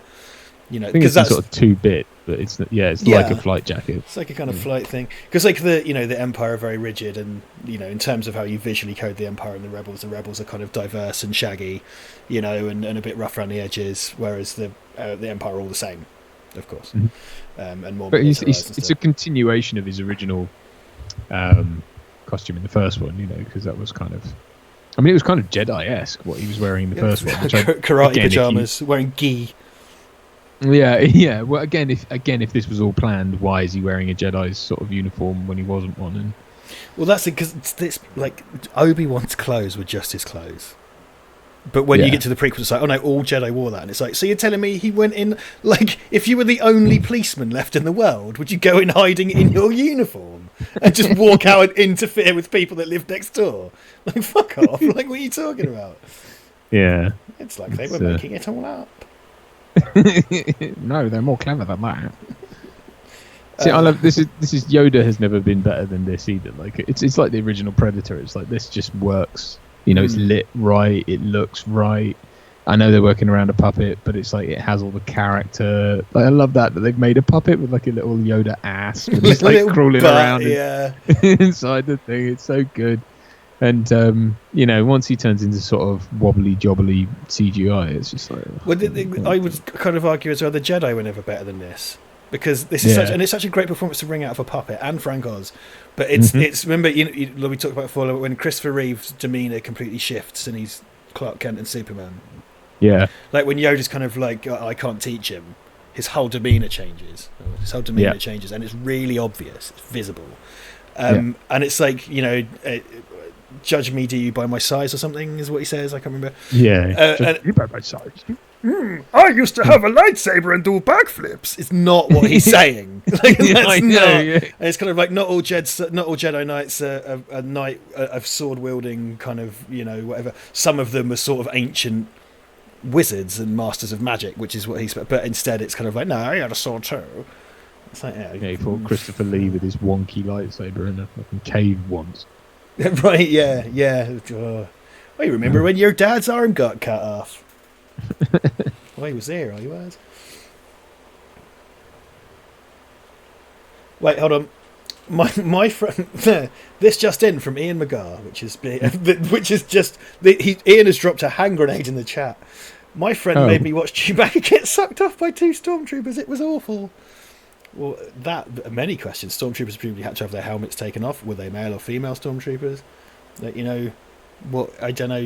What, were you there, or was it just a video? Do we need the details of this? Well, I'm sure we're going to get them, but there's no. I just watched the fallout in the chat, and I was like, "There's no way I'm leaving that hanging there." The sort of implication made him watch that happen. In person or on Sit down! video? Sit down! I'm making you watch this. I've paid good money for this, right? Are you ready, Frank? Yeah, I'm ready. I'm going right. We had to invent what Chewbacca's dick looked like. I spent ages researching the dog. You could have shaved, Clive. It's going to be like Velcro. Oh, yeah. It'd be like one of those little curly dog dicks. Just Chewbacca's lipstick coming out. Oh god. Oh god. So this is great. All the romance stuff in this is really good. It's really nice. I like all this stuff that's like clearly designed. It looks like it's meant to do something. It's probably all bits out of an aircraft that she's sort of fiddling with. Yeah. The set designs are made because it is the absolute opposite of Galactica or Star Trek, isn't it? It's barely functioning, used, junky. Ian says, "I'll just let you guys wonder." Okay, fine. We'll never know. Yeah. They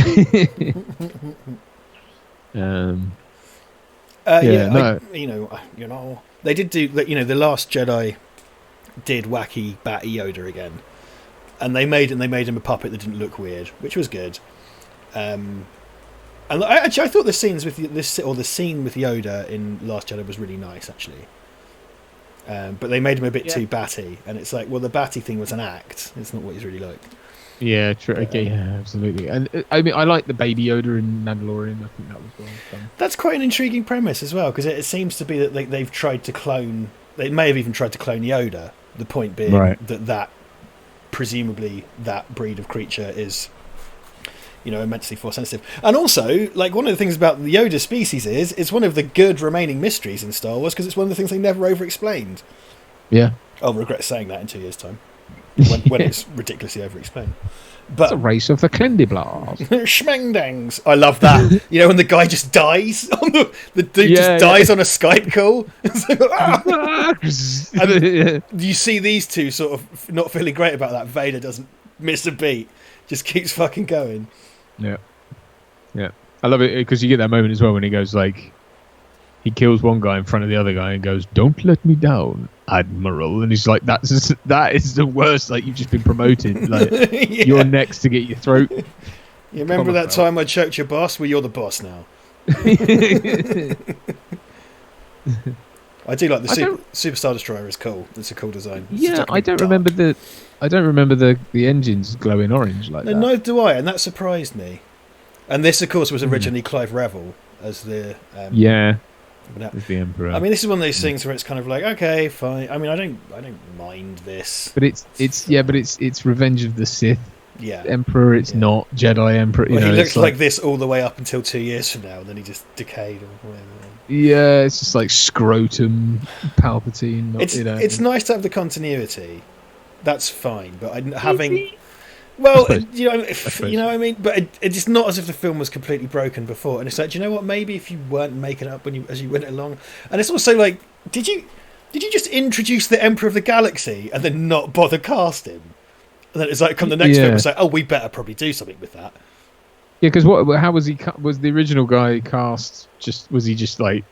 Did he make the tea or something? So I think it's a woman playing the Emperor's physical appearance, I think, but then it's Clive Revel's voice. Someone's gonna know. Angela's gonna know. No, I think it was a dude, wasn't it? I'm pretty sure it was. I don't think it's Clive Revel in the makeup. Someone's gonna know. And the other Emperor face is kind of weirdly asymmetrical, isn't it? And I think they comped in like chimp's eyes or something to give him his crazy Sith eyes as well in the original one. You know, Dagobah does look shit, doesn't it? Dagobah does look like the Fens. Yeah, it's like living in a boggy, peaty, horrible but then that's kind of like it's exile, isn't it? It's his island, like Luke's in the newer stuff. It's like he's in exile. So yeah. Ian Megara's offered it's a woman with onion rings on her face. Kieran Evans says it's a lady with chimp eyes. It's a woman with monkey things. Monkey things. That sounds like genitalia. Look at this tiny little house. This was filmed on location in Long Stanton. This is Long Stanton Spice Museum. Can we change the prequels to give Hayden Christensen a West Country accent? That's the way to create continuity. Give him a Bristol accent, and then why wasn't George Lucas like, you should learn a Bristol accent? Yeah, we've taken out Academy Award winner James L. Jones and reinstated. I said his name earlier, Dave Prowse. Yeah. Adam and Joe did a take on that 20 years ago. And it's like, Dave Prowse has pictures of me engaging in intercourse with my couch. So couch. we're gonna have to Hayden, I'm afraid you're gonna have to learn a West Country accent. We're recasting you with Justin Lee Collins. Bring back the 80s. Evil. Make him evil. I'd love a Bristol Terminator. That would be pretty good. Like 35 long slide, Uzi 9mm. If you want to live, whatever. Phase blast rifle in 40 watt range. 40 watt range. 40 watt range. I'm not even sure I could do specific Bristol. I'm just doing generic West Country, but I find that funny. So it's Uzi 9mm. Well, just cast fucking Mark Rylance. Yes. I'd watch that. Alright, yeah, sort of spaced out, kind of. Alright, I'm sort of approachable, but you wouldn't want to get too close, would you? No. Well, you see, originally James Cameron wanted an everyman, so they approached Mark Rylance. Mark Rylance. That's a type of man. Yeah, an everyman, yes. Wouldn't fit in LA, though, would it? Sam Montgomery is open to it, sort of defending Last Jedi, but doesn't joke. Yoda sounded a bit jokey in Return of the Jedi. When 900 years old you reach. Yeah, no, fair enough. Yeah, I'm not. I don't care enough to mount a defence of my comments. Sorry. Well, I was saying, like, you know, Batty yoga. That's yoga for bats. Batty Yoda kind of stops, doesn't he? Up after a point, and he's kind of faking it. And Sam's saying he's a little bit kind of wacky in Jedi, which he is, but not to the same degree. But yeah, fair dues. There is another sky walker.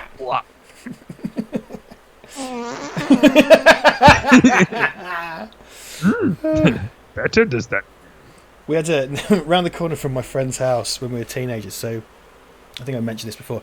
He had like this banger old car that belonged to his nana and granddad that he was waiting to get because he wasn't 17 yet. So he got it when he was like 16, and we used to go and drink in it. Because we couldn't drive it, so just sit and listen to a tape and drink. And it was next to a very big bush that you could sort of belly flop into, and we used to call that the Dagobah system. And we used to get like a bottle of Tesco vodka. It's like, and you know, there's nowhere to go. We couldn't go in pubs. Well, not all the pubs. Some we could get into. And it'd be like, "What do you want to do tonight?" And it's like, get a bottle of booze, go to the Dagobah system, just go lie in a large bush and get drunk, and then go and find a kebab. It's good times. Those were the days. Those were the yes. Oh, I do miss being young. Apart from not being able to go anywhere fun. That's not true. Yeah, though, but is it? It's I not think true. some of that kind of time wasting malaise is down to the fact that you are young and you feel like you can waste it. Yes. You know, Yeah. and I'm not sure I'd want to be back there, to be honest.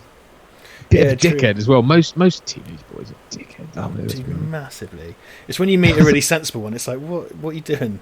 Yeah, but then you What are see the doing? cracks as well. Though, like then, so it's the self-assuredness and the thing that you don't think you have, but it's like you're just adamant about a thing, and it's like, shut up, you know nothing. Like, I wish I could just slap my 20-year-old self in the face sometime. Don't we all? Yeah. I am Snorlax has a request for you in the chat. Can you see it? No, I am Snorlax. Can you please do this? Is a West Country accent? What? You know what that means. Right. My CPU is a neural net processor.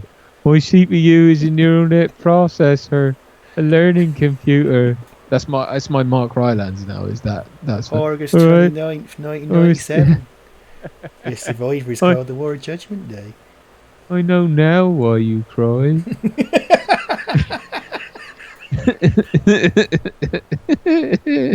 Michael. I'm into Rylance Terminator. I'm all about it. Rylance. It'd be giant like the BFG for no reason other than Mark Rylance played the BFG. It's like 12 feet tall. Yeah. Well, that is the T600 from Salvation, though, isn't it? Like, Yes, there you go. Yeah. Ian Ian McGar has said Who made my boots? My face came right off. Ian McGar says, where was it? I liked that comment. And Ian McGar's talking pure filth tonight. There was a town bike who rode everything that was named the Sarlacc Pit. Have you got her number, Ian? Can you send it to me? Oh, I can't travel to Ireland to get my willy bitten off by a Sarlacc Pit. James Harris asks, lads, when does lockdown end? Bored of it now. Has the UK allowed folk to meet up? Kind of, sort of. There's a really, technically under UK law at the moment, you can't go to your nana's house, but you can ride the Nemesis Inferno with her at Alton Towers, because they've given these really weird, conflicting... So if you want to take your nan to Universal Studios, basically you can, but you can't go and have tea with her. Which is... Fair. Yeah, totally fair. I couldn't go on the Nemesis Inferno with my nan, but I can't You go want a around cup her of tea, house. Nan? Bring it in a thermos, and then we'll go on Nemesis. They've introduced this thing about creating a bubble, which is pretty much laws about who you can fuck. So, like, you're allowed to have one person nominated outside your house. It's all a bit confusing. The Sarlacc Pit. Cameron Dixon sent us £9.64. Ah, Which is a weird... See, so we get this sometimes. I'm not sure how... Well, sometimes it's the dollar value, and sometimes it's the... Well, no, because what we've... value. A fee... No, he sent 10.45, which is perplexing in and of itself, but then a fee has been deducted of 81p, which I don't... And it comes with shipping address and seller protection and all this sort of stuff, and it's like, what were you buying? Oh, was that for a Cameron? poster? No. Well, no, because he's not asking for a poster. Thank you, Cameron. Thank you, Cameron. PayPal's Anyway, weird. Thank you very much, PayPal's it's weird. He's I mean, he says, hello again, lads. Glad to see the Empire win this week. My favourite of the Star Wars. As I get older, I find myself interested solely in the original trilogy, as neither the prequel or the sequel films brought anything interesting to the table. Keep up the good work. May the skeletons be with you. Very good. Deep cuts. Yeah, dude, if you're in the live chat, let me know if that was for a poster, and we'll give that. I don't know why PayPal takes a fee. I think it seems to do it when for some reason it thinks you bought a thing. Ian says he's donated using the goods and services selection rather than the gift selection. So that'd be well. Okay. Thank you, Ian. The guy donated using goods and services. Goods and services. Goods and I wasn't even going for a Christopher Walken, but let's go there. Let's do it. Let's do the it. guy is Yoda. Yoda's a Jedi Master. Luke, you fuck.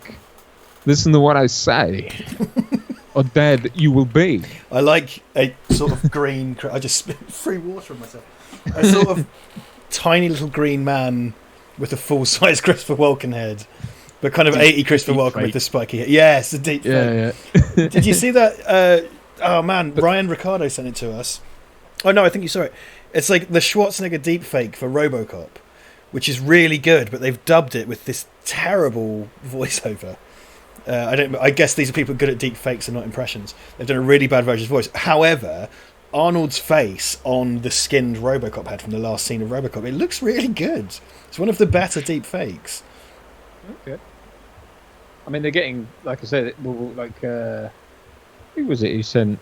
Oh, it was Caudry sent me a thing about with a deep faked voice of Schwarzenegger reading out that horrible those far right manifesto thing.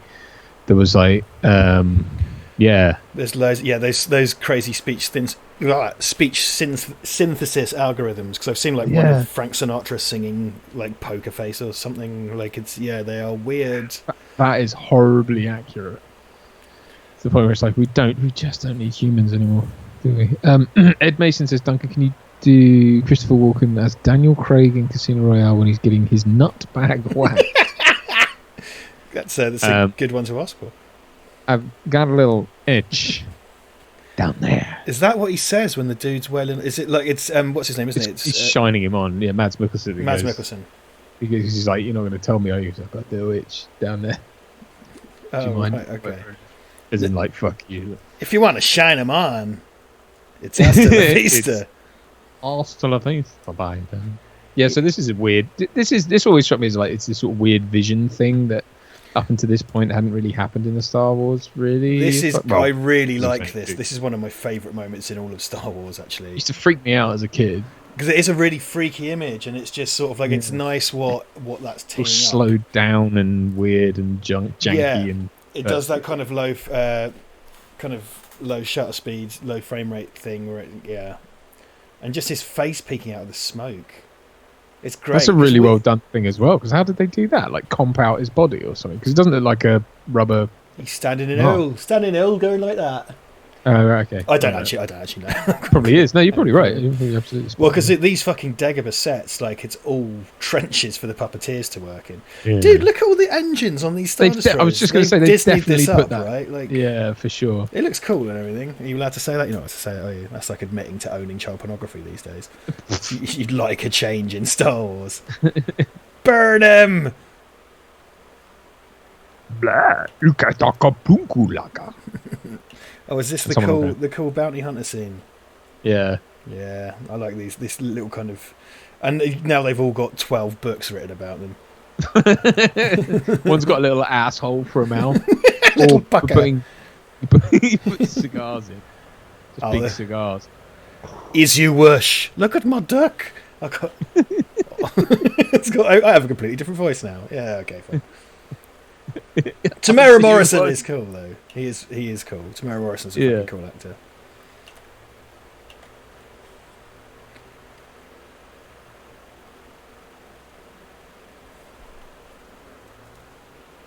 I love this stuff as well because it's just like a chase, isn't it? I mean, take note, Last Jedi. This is how you do an actual car chase phase.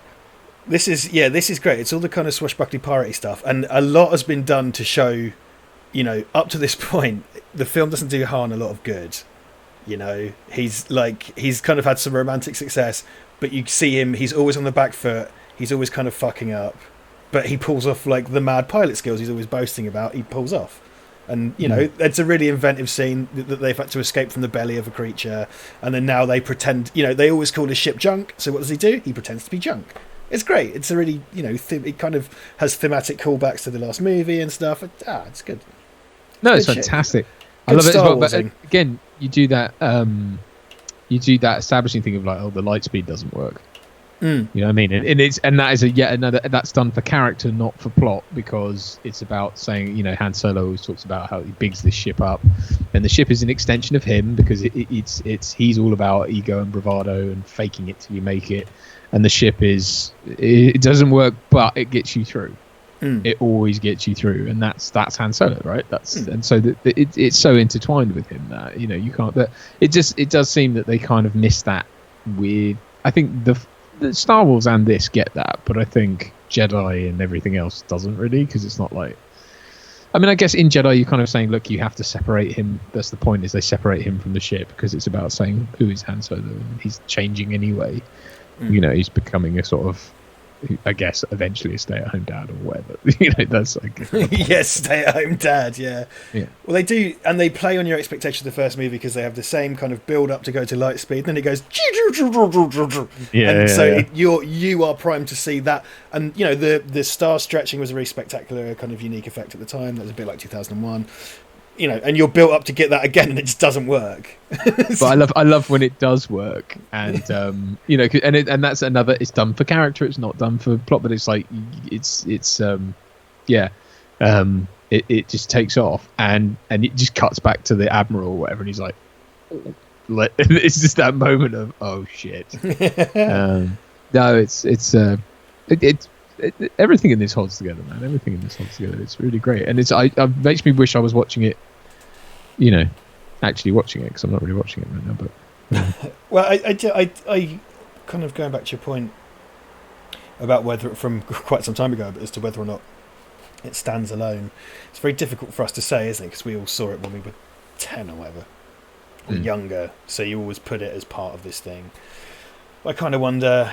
I don't know. I can't think of, because of who I am, and I'm sure it's the same for you, and I'm pretty certain it's the same for most of the people watching this. I don't imagine that we're necessarily the kind of people that would just go and see the second film in the series. You're more likely to be like, you're around someone's house and everyone agrees to watch the second film in the series. You kind of go on then, all right. Yeah. So I saw the second John Wick first, I think, and it doesn't really matter, does it? In that, those are cool movies. It doesn't really matter particularly. I didn't feel as if. I would say, I would say having seen all three now, I would say the first one, the second one's probably the weakest. That's my favourite. I haven't seen the third one. I've only seen the first two. It's fine. I need to watch the third one. The third one, John Wick 3, Parabellum. Parabellum. Yeah. It's a type of round that comes out of a barrel. Indeed it is, yes, correct. Definitely need a break. Definitely need a break. Gone too far. Yeah. No, it's I got confused. It's one of those things where I swear I woke up the other day and thought there were 4 John Wicks. There's obviously going to be very soon, there because was supposed to be a TV show as well and a spin-off. There was all kinds of. They got very high on John Wick farts when.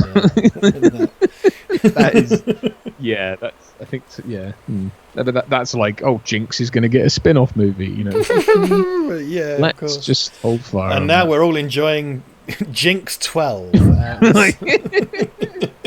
Halle Berry is. They rebooted Bond with Daniel Craig, but they carried on the Pierce Brosnan universe with the vastly successful Jinx films.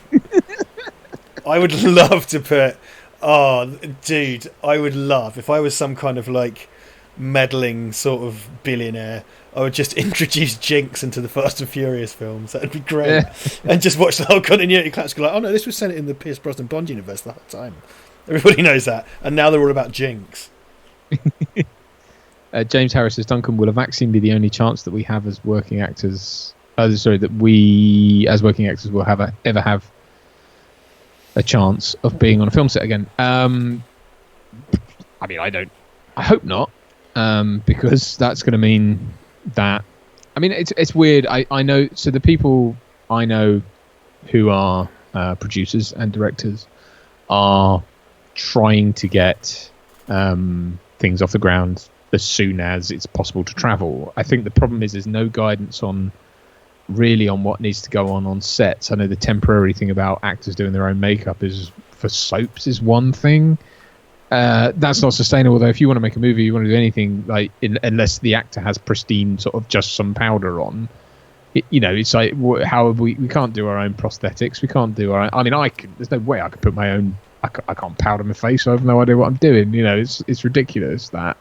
And it's guidance made up by people who've never been on a film set before. I get it, but it's that's not sustainable. I think the other talk that's been going on is that, okay, as a film unit, you have to quarantine together for 2 weeks, then make your film, then quarantine again for 2 weeks at home, and then you can go back out into whatever. And it's like, again, most filmmakers can't afford the filmmakers that are really gonna start up the soonest are probably the indie ones, and they can't afford a month of paying people to sit around and do nothing. Well, there's lots of talk of sort of turning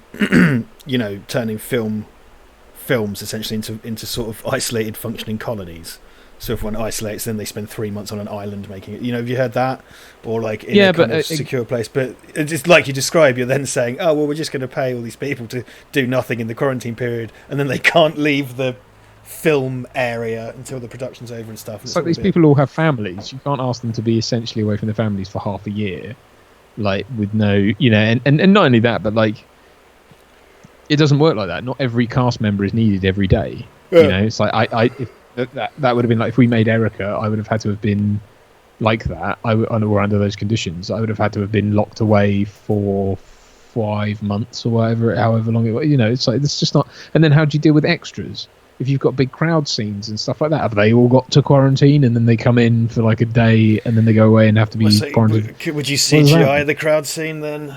You know? But then from what? The way they CGI crowd scenes is by taking a group of people, taking another group of people. They could in duplicate. theory make them from scratch though. I don't know how it'd look. I mean, maybe there's pre-existing stuff. I mean, the thing I did, I think I mentioned the last watch party, I did second unit on an Arts Council funded short last week. And originally they were like, oh, well, can you come and be essentially second camera operator on the main unit? And then I was like, yeah, fine, but I need to wear a mask, I need to keep distance, I'm not going to do anything I'm uncomfortable with.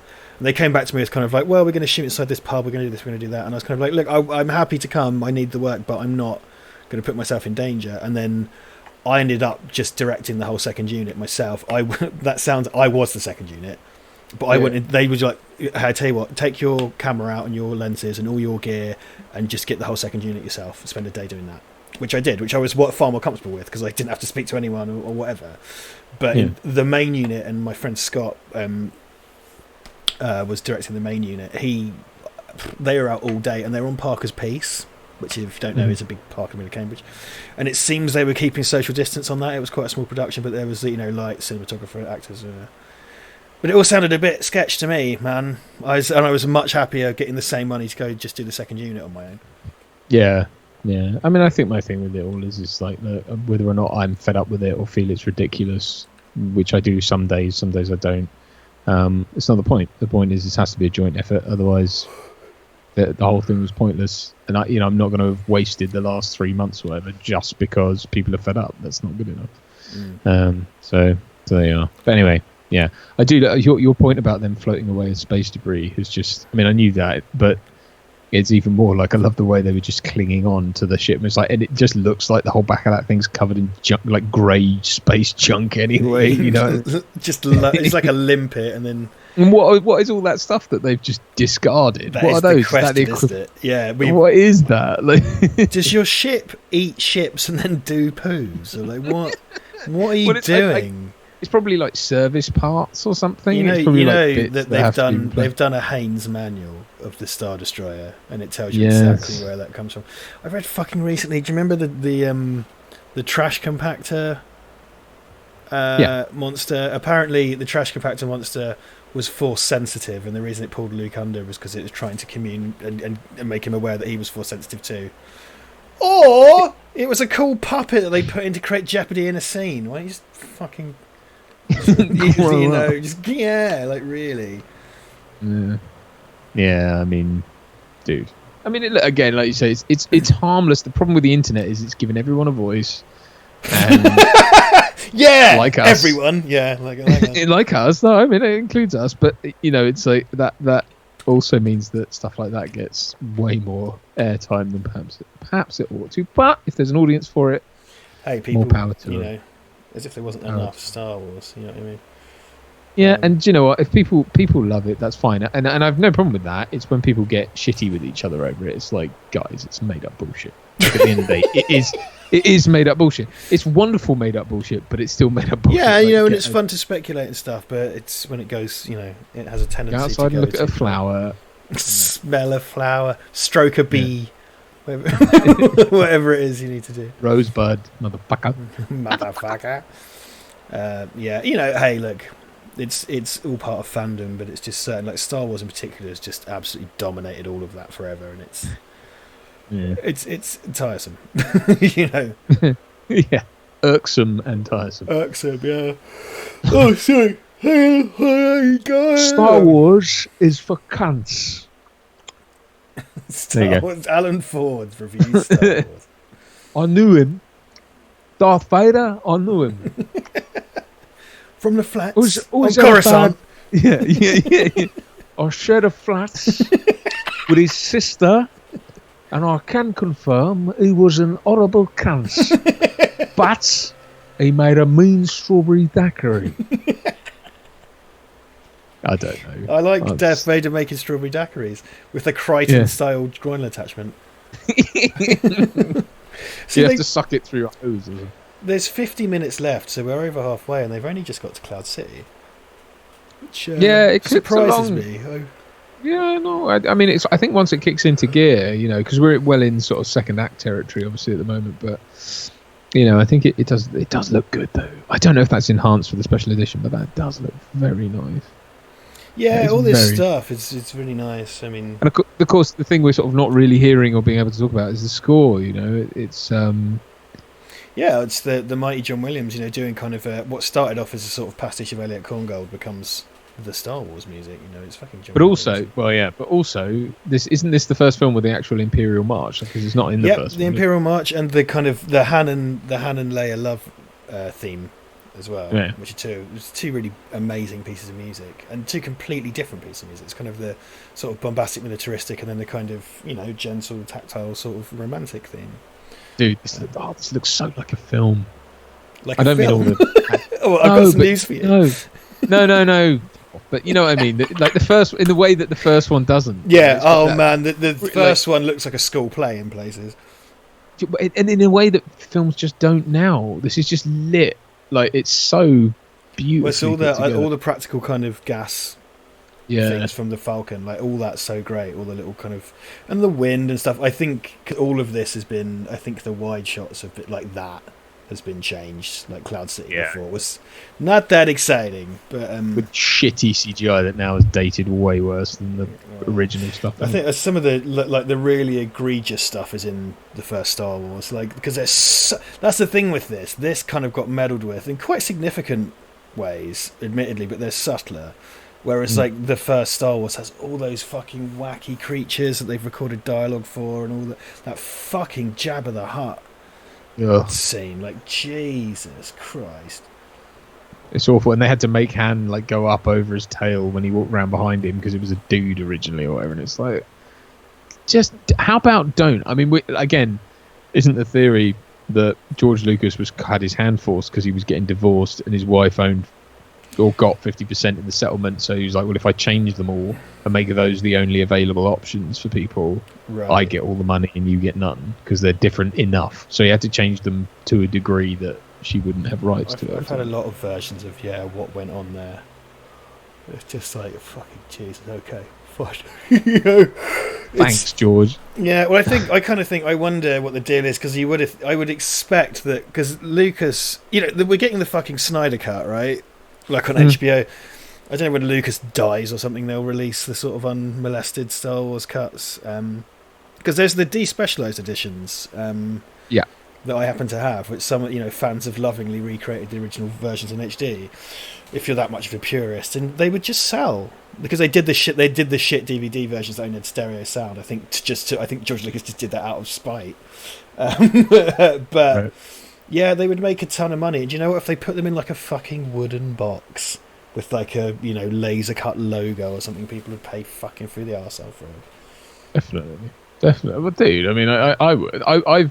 I held out for ages. I didn't buy them. I mean, we've got Disney Plus at the moment, so obviously I'm not going to be bothered about buying them. And to be honest, I don't know how long we'll keep Disney Plus, but if I watch the original trilogy between now and then I probably won't be bothered about buying them for a long time. But if I was ever going to buy it, it would be on Blu-ray, but it would be the original cut. I don't want the special edition on Blu-ray. Yeah, I just don't. And it's nothing. It gets fine. It's fine, but it always feels like I'm losing something. I'm missing something. Yeah, it's annoying, and it's because you feel like you've lost something. Where in actual fact, you've gained 6 minutes of extra footage or fucking whatever. I mean, it's don't get me wrong. The thing what frustrates me is like if you kind of can't throw the baby out with the bathwater because you get the better color correction, the enhancements, the proper rotoscoping, all that stuff. It's like that's been corrected. Look, see this is Obi-Wan looking like he's just been woken up. Sorry. What? What's going on? I think about what? Sure. Do you remember? Was it? I think it might have been Kevin Spacey, but someone did. You know, remember the SNL Star Wars auditions, and it was like Walter Matthau as Right. Obi-Wan Kenobi, and it's like Jawa. They weren't, but we were meant to think they were. It was just like, hey kid.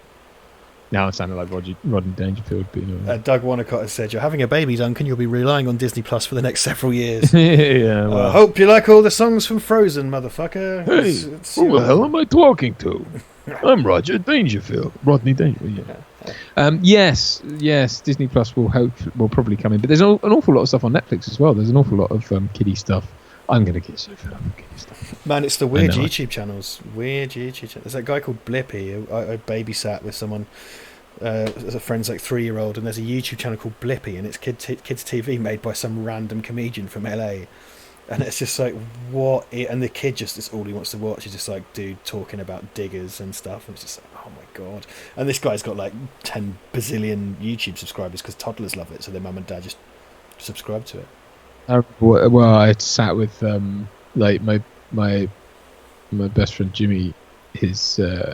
I'm godfather to his son, and I went round. Been around to see him. It was pre-lockdown, obviously, but we went and sat, and it's like it all changed. When Jimmy and I used to get together, it was like beers, takeaway, and movies, right? And now it's no beers, sitting around in his living room, and with my godson watching the weirdest shit. Like, I'm sorry, but like kids stuff seems deliberately trippy, aggressively weird. Like In the Night, and I'm 10 years behind, but In the Night Garden, which apparently is made by the same that's people as exactly what I was going to bring up. Exactly what I was going to. Fucking what on weird. earth is that?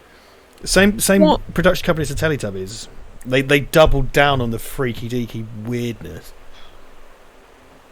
Like, isn't that going to fuck kids up? Well, like, I mean, I don't know. Yeah, that egregiously weird that was. James Harris has just said, my son loves Blippy. He's like a Yankee Timmy Mallet, which is a good description. It's like American Timmy Mallet. In the Night Garden is very trippy, and it has that slightly, because it feels straight up psychedelic. But then you mustn't forget the Magic Roundabout and Mr. Ben and Parsley and the Herbs. Like there's a grand tradition of fucking weird shit in kids' TV. Crystal Tips and Alistair as well. Like just odd. I have serious issues with their scripting. Wait, In the Night Garden scripting? Yeah, I mean it's cool. Yeah, terrible. Where's the hero's journey? Yeah. Well, they like 20 minutes ago or 10 minutes ago, probably 10 minutes ago, right? Something like that. Right. See, look at all this stuff. The junk pile. These are the Mandalorian guys. The Nick Nolte beasts. The Nick Noltes, yeah. We're a bunch of Nick Noltes. They haven't spoken. Which is ironic. Jabbering to each other. But I love all this. Haven't spoken. They're sort of jabbering to each other in this sort of weird. I love this sort of just junk pile set that he's in. I do think the kind of opening these sets up, I think, works quite well, because it does feel more claustrophobic when you go back to the original one. But I'm fine. I can live without it. Yeah. I just love to see the happy medium. Once again, it's like the sort of Terminator 2 Uber cut. There's a halfway house that's just perfect between that and the theatrical. Speaking of Terminator 2, we've been vexed by putting on the wrong cut in the past, as many of you will know. With Star Wars, at least, it's kind of like Star Wars, it's like they seem to have stopped. Put on your most recent version of Empire and you'll be all right. Yeah, I think we're okay for the week. We're out of the woods. No, the Terminator 2 thing was that felt like just all the rushes, to be honest. That was like, oh, don't put that back in. It's just, oh, really? Yeah, there's stuff gets taken out for a reason. Yeah. Scenes are often deleted for a reason. And the narrative people like to hold is that, the studio. And it's like, not always. So, like, sometimes, yes. But also, other times, pacing, storytelling, whatever. Yeah. See all this stuff. I mean, even just all right. So you're about the special editionness of it, but it's that's all new. The windows, yeah, it's done very nicely. Like I think that's pretty seamless. Like You know, Yeah, it's not. that's fine. And what it isn't is a robot going whoop, whoop, whoop, whoop, like, because that's what the first Star Wars has. Is all that shit in Tatooine. It's like, oh god. Yeah, obviously with the idea that you were supposed to then go out and buy more toys or something with it. Hi, honey, I'm home. I remember this. I remember this was the film. So, my sort of story with Star Wars was when I was very younger. My friends, the Loonies, which is their surname. Lovely, lovely people with a crazy name, but they're very sweet people. But I used to go and stay with them, and when I was a kid, because I was friends with their kids and stuff, and we watched. They introduced me to Star Wars, and they had it on tape or whatever.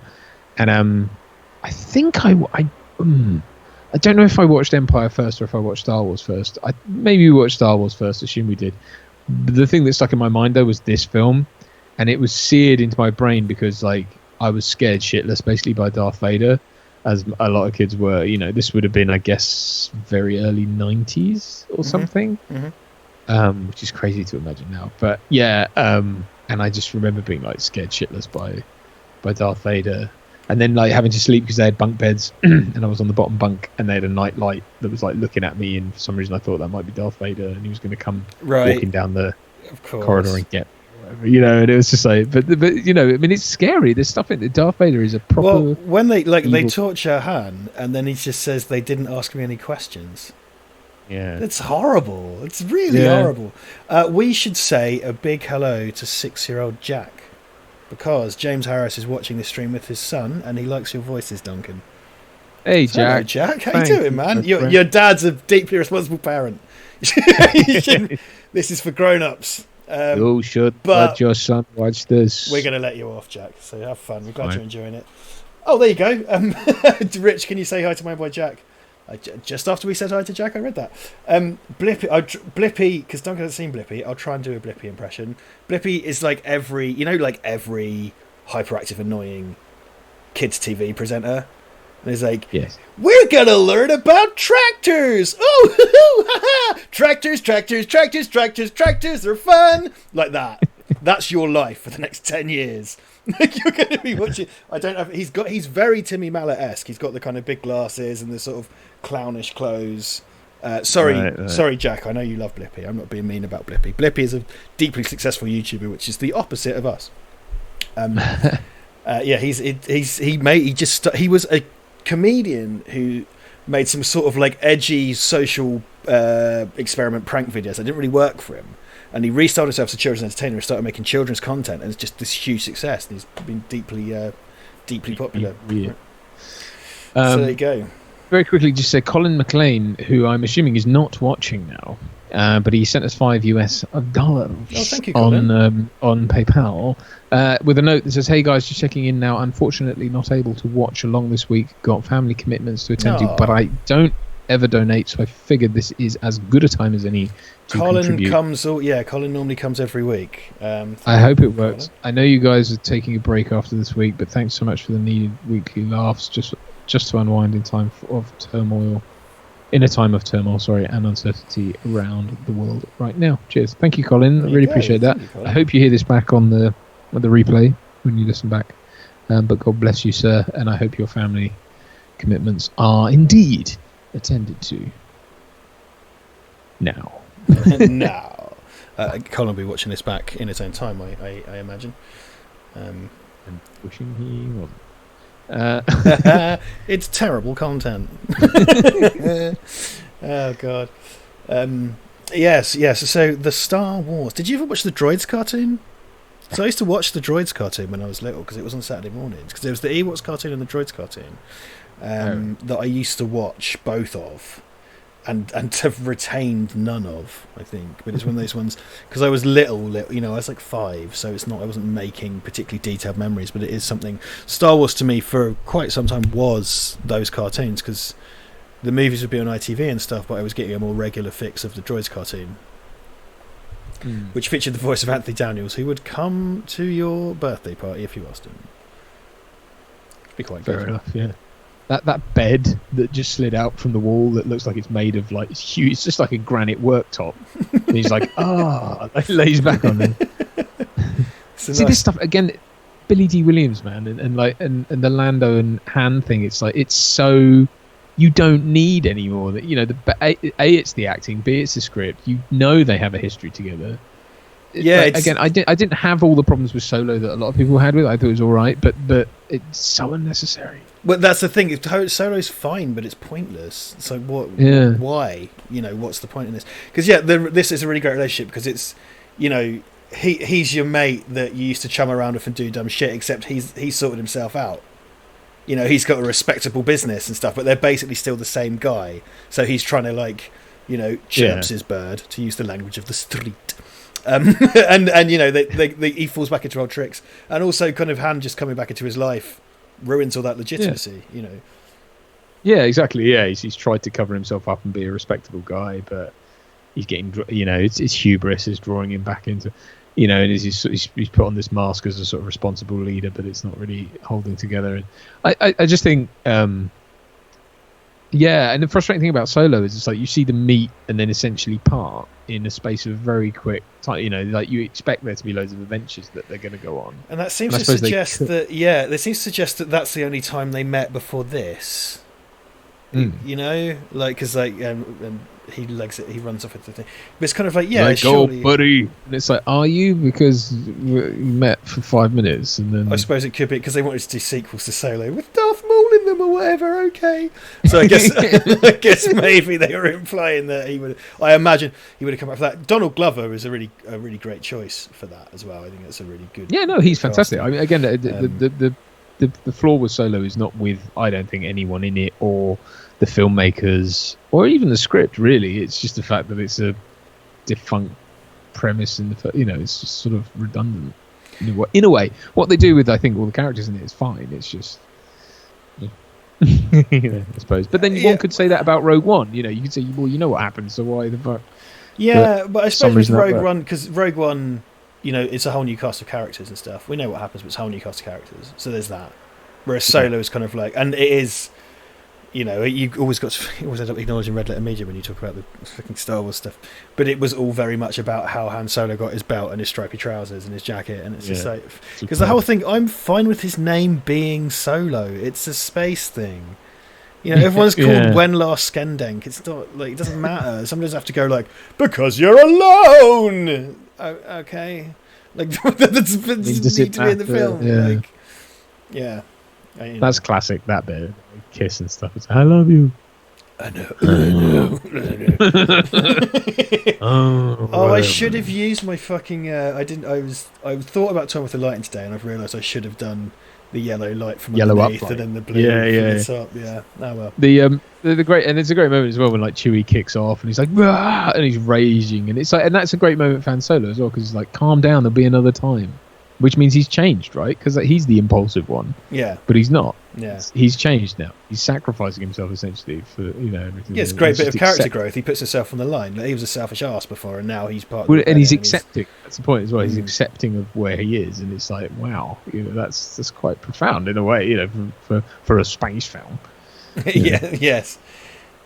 Also, again, this is I think the shame with Star Wars things is how ubiquitous it all is. So, a lot of the design work in Star Wars has become less interesting because you're exposed to it on a daily basis, whether you want to be or not. And I think the Carbonite chamber is a really, really, really good example of it, because it's a really excellent design and it really captures the meaning of that situation, the predicament. They turn him into this kind of monument of horror, right? Locked in that expression. But now it's a coffee table and ice cube trays and endless jokes in animated shows and Adult Swim, so it loses all of its impact. And it's things like, Ralph McQuarrie, obviously, designer of the amazing Star Wars stuff, and Joe Johnson, Boba Fett and everything. They're really amazing, cool designs, and when they came around, there was nothing else quite like them. And now everything is like them. Yeah, I know what you mean. Yeah, it is frustrating, and it's kind of like the pop lore overtakes what it really was. Like I found this when I watched Jaws. I watched Jaws last year, I think, at some point, and I just put it on. It wasn't because I was going to review it or talk about it or do anything like that. And I was like, God, this is just a great film. And it's like, once you just strip away all the crap that we pile onto them and just enjoy them for what they are. They're immense. Like, this is immense. But the problem is that we're so used to, like you say, being bombarded with imagery from it, out of context and in other stuff all day long, it's Mm. like it just ruins it. Where it's like, actually, if you just take the time to watch it in context and look at it and look at that imagery and think just how great it is, and it's telling you a story, you know, whether or not you think it's a stupid story or whatever, it's like, well, but it's telling you an amazing story. This is all in service of you sitting in the cinema and just being utterly transported somewhere else. Yeah. You know, and how nuts is that? You go on social media now and you're going to see fucking 50 Funko Pops and, you know, someone doing a craft video and and you just sort of, you become numb to it, which is a real shame, you know. Yeah. But hey, it's because that's what happens when people love something. It gets ruined! No. I hope no one loves me. Said Richard. Yes. That would be awful! I want to keep making lazy content. Lazy content. That's the one. Lacy. Lacy. Oh. Well, it is after the watershed, Richard. It is. There's a 6-year-old in the room. Please stop. Okay. Oh yes. No more swear words. Now I don't want to do naughty words. I probably shouldn't do it anyway. I don't be very sweary tonight, have I? James and Jack. I don't know. The trouble is when you lose track of how sweary you are. Then I'm not drinking tonight. That's. Yeah, I wasn't. I wasn't, but then I realised I had to spend 4 hours with you. So I got on scotch. No, I was like, oh god. Fuck it again. This is my life. Just hook it to my vein.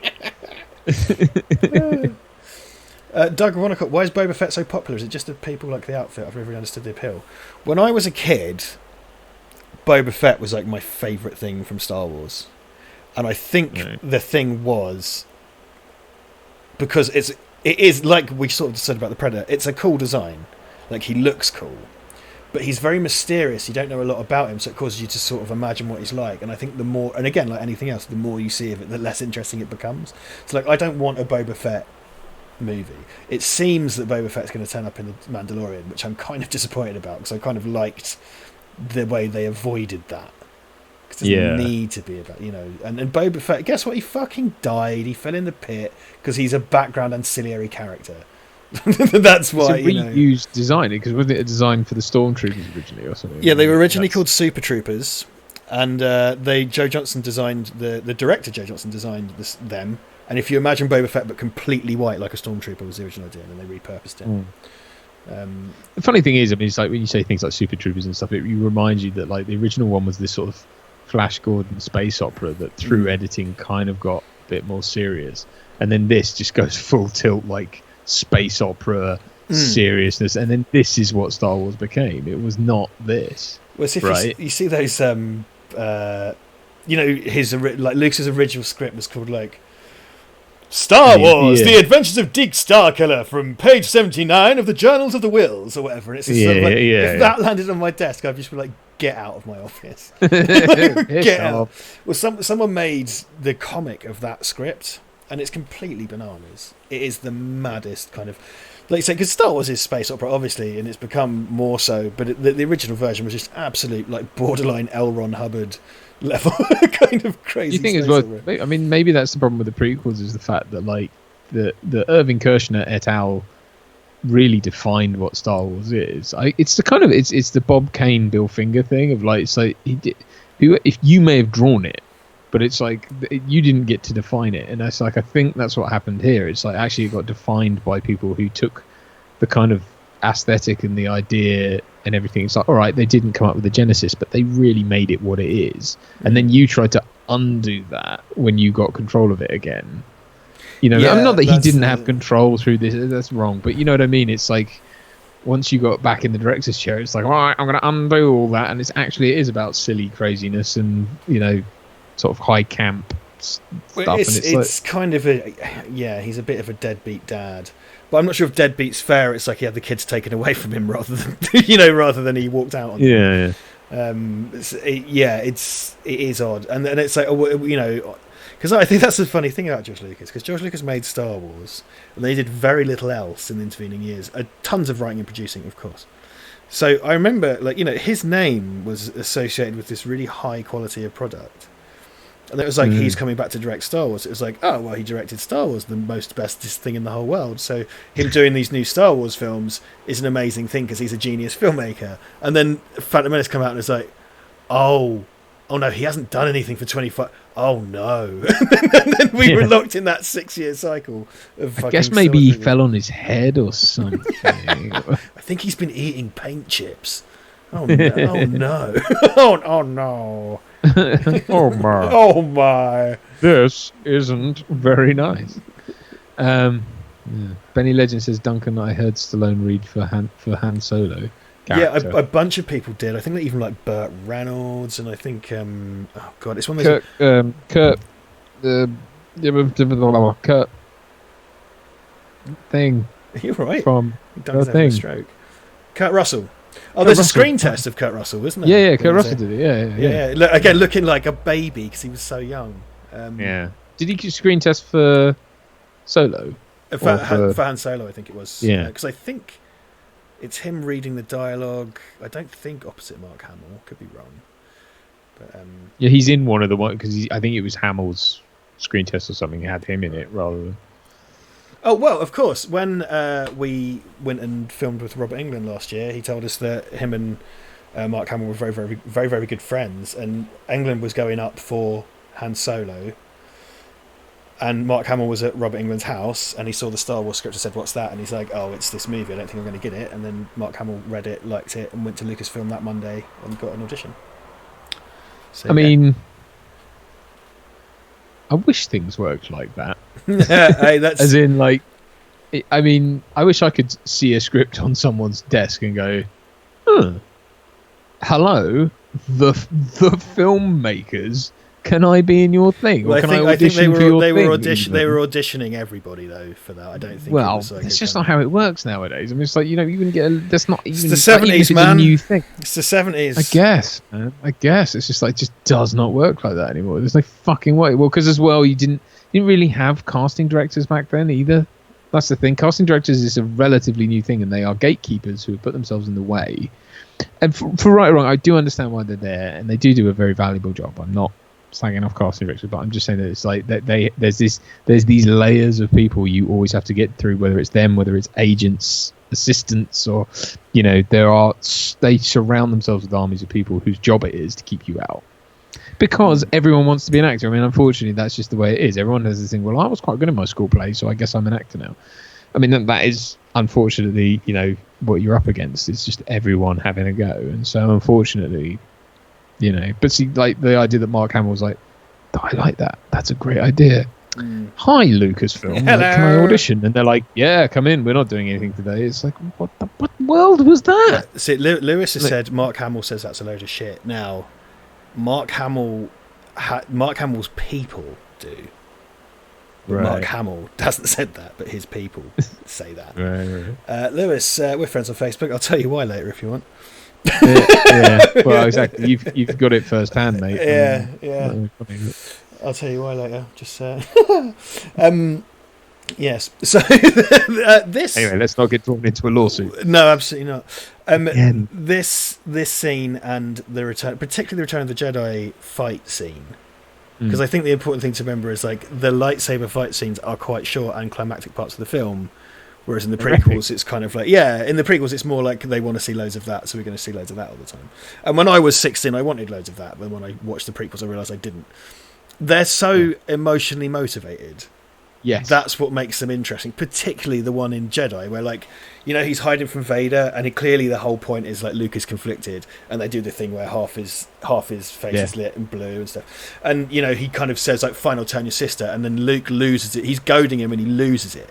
And it's like the fight has emotional consequence, and he takes off Vader's hand, and it's like, oh fuck, I'm like you now. Like, it's got great emotional and as they've put it again, another Red Letter Media thing, when it's just geezers waving glow sticks at each other, it's way less fun. Well, quite. I mean, quite exactly. The point of that fight is, again, Luke learns to surrender. That the way to win is to give up. Because he's just doing what the Emperor wants him to, and it's the same. It's what he doesn't learn here, because in this fight he keeps fighting, and especially when Vader goads him, it's like he keeps hammering and hammering, and it's like Vader just cuts his arm off, and he basically wants to kill himself, and it's like, whereas in Jedi it's like, just stop. Yeah, just stop. There's a line and you can stop. And then he kind of does like, oh, I'm a Jedi, and he throws the lightsaber. Being a Jedi doesn't mean winning all the time. You know what I mean? It's like it's not beating you; it's doing the right thing. And it's you losing. It's not me winning, kind of thing. If that makes sense. Yeah, absolutely. Like that's the thing. And, there's a moral victory to be had and everything. I mean, because like the fight in the fight at the end of Phantom Menace is really, really great. It's amazingly choreographed, but you just don't really give a shit. Like, who are these people? Well, that's the problem. It's like it's all proficient and it's great, and Ray Parker's fantastic, but it's like, as you say, from a sort of audience perspective, it's like, I mean, that one is slightly better because it does have an emotional charge. But like, obviously, you've got Liam Neeson and stuff, but again, it's that thing of like, a force field gets in the way for a bit. Yeah. And it's like, what's that for? Like, what is that? It also has, of course, some of the series' best music, like the Duel of the Fates theme. Some of the best music ever in that series. As well as it should be remembered. But yeah, it just has the same emotional weight. But again, the choreography and stuff's incredible. And this thing here, I love this thing. This little like jutty outy, like whatever that's supposed. Big kind of fin of a plane or something, isn't it? Yeah, it's nuts. It's absolutely nuts. But it's just, I just love it. I just think it's such a great bit of design. This stuff looks fantastic. Like when he's coming down this corridor, you got all the shadows and the lighting, and it's that fucking thing in the Force Awakens where they have Anakin / Luke's lightsaber, and Rey sees this corridor, like as a vision. Does she? Yeah, she kind of sees a vision. And Obi-Wan's kind of like, well, you'll take your first steps, and it's all kind of like, oh, what an insane mystery. This sounds like an interesting hook, and then it's just never elaborated upon. Right. And then The Last Jedi goes like, wanting to know the answer to that is stupid. And it's like, no, you're a sequel to a film that asked the question. Fuck you. Like, like, you know what I mean? Well, and then to include things like, Ray, I have something to tell you, and then never pay it off. Yes. Oh, God. Right. Well, the good thing about those is that I'll never watch him again. You know what I mean? Yeah, true. Yeah. I was deeply sad I was not here when we first got Disney Plus, and Ivan watched Rise of Skywalker without me, and I would have loved to have been here, but he did kind of not live tweet, but he was WhatsApping me his experience. So I was just like, fucking hell. None of this makes any sense. Yeah. Josh 72456 says, how far are you into the film? Vader is about to cut Luke's hand off. Oh, he just has on mine. Are we out of sync then? What? Oh no, he just has. Okay. Sorry, he hasn't. No, he has on mine as well. Sorry, I just brought another window up to check the stream was doing okay. I am 151 now. Like as am I. Right. Okay, great. God, that worried me. Rule the galaxy. Yeah. Rule the galaxy as father and son. And or son, is it A? Would you like to A, rule the galaxy as B, father? No, she hasn't C, told him. son. He's telling him now. Now. And, he's just dropped the F-bomb. Fuck. This is no. Fuck, I'm your fuck. This is one of those off. It's in that like pub quiz of like misquoted things because everyone says like, Luke, I am your father. Luke, I am your father, and he says, no, I am. It's like, it's beam me up, Scotty. He never actually says it. There's variations upon it and stuff, but yeah.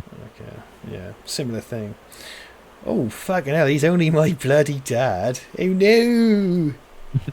I'm gonna jump down this pipe. Wasn't that a thing where it's like they didn't tell David Prowse, it was only Mark Hamill and because he mouthed off after he got in trouble, didn't he? Because he was terrible for giving out spoilers. So they he says Obi-Wan is your father or something. Yeah, which kind of I think, isn't it? Now the scream I think was added later, and that's a point of contention. Because he kind of goes like, woo! Just like a really mad scream. Is that a special edition thing? I believe so. Again, people in the comments will know. But there you go, Mr. HEC. Oh my god, they added Luke screaming, we're here as he's falling. So yeah, and it's a really weird scream as well. It's kind of like, woo! Type thing.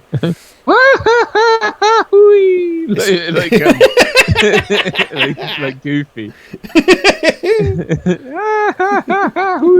I always found that a bit weird because he sort of falls down, but then he seems to get sort of sucked in sideways to that. Yeah, I think it's supposed to just collect debris. It's fucking lucky, is what it is, because he's kind of unless he knew that, it's just like fuck it. Well, obviously, he wanted to die with that information. Emo Luke. I've changed my mind. Yeah, deadbeat dad. Deadbeat dad. Yeah. She turned the Wayans against us. This is good. This is like I like this. This is, well, of course I like this. It's really nice.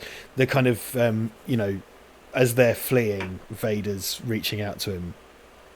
This is there was a changed bit here because when Vader's leaving, he says something else, and they redubbed it with James Earl Jones to like prepare my Star Destroyer for my arrival or something, rather than get my shuttle or whatever. And it's like, oh right, okay. Does that matter, George? Is it really that important? I didn't realise. Okay, right. Yeah, I remember then that was a thing because it's dubbed. I mean, I think you probably noticed the 30 years difference in age or voice from James. Well, 20 years ago. I'm quite. Floyd says you could tell this was a student discussion in Lucas' days under the influence of part asking each other, "What would you do if Hitler was your dad?" I jumped down a trash hole in space. yeah. Well, I probably want to throw myself down a hole. Here we go. And then get my sister to pick me up. in her spaceship. Angelo with the truth bombs. Dave Prowse unfortunately kind of guessed pieces of Empire for an interview without knowing anything, and Lucas was convinced he knew stuff, but otherwise thought he should be less thought forward with info. So there you go. Prowse blabbed. Oh, okay. He blabbed. Yeah, someone got my Lemmy reference. He's on the lamb. Oh my God! Why would you do that? Ma! The thing, so fucking niche, Jesus. The thing with this as well, like Darth Vader was just shown to already be in space, like at his Star Destroyer, and it's like, how long has Luke been hanging off his ass? I love this thing here. This little bit of detail. Look, he clips a carabiner onto his. He's got. I also like how he comes out like it's like when Super Mario comes out of a pipe. It's that.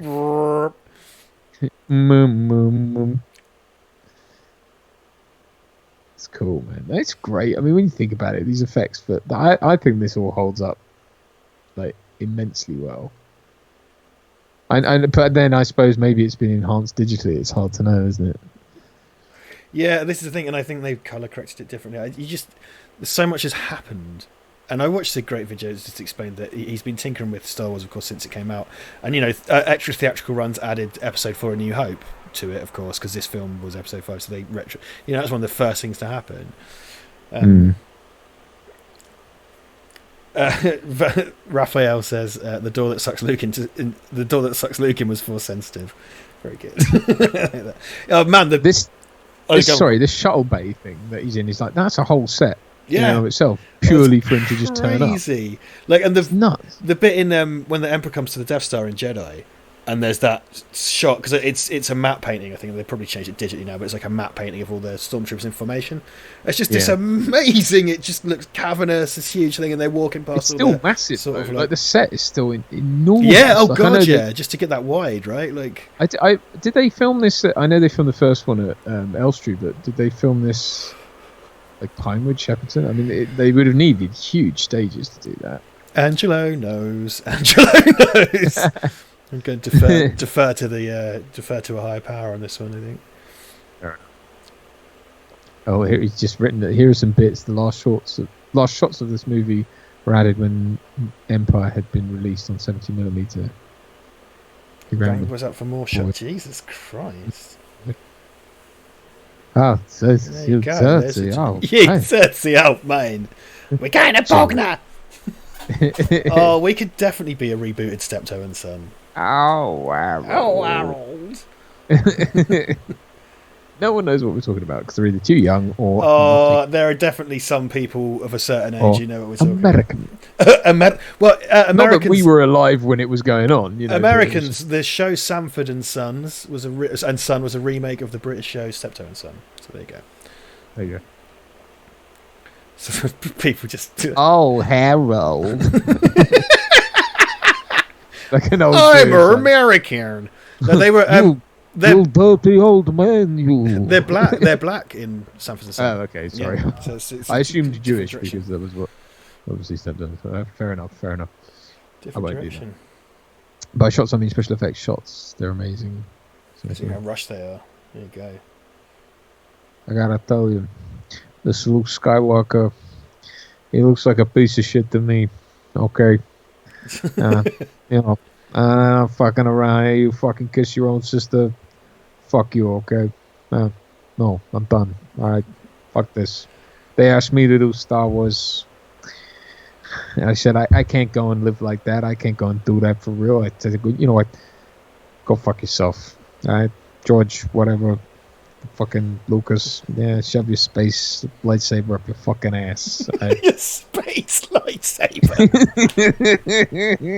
Stick your space lightsaber up your fucking ass. I just felt about to like Robert De Niro's take on Star Wars.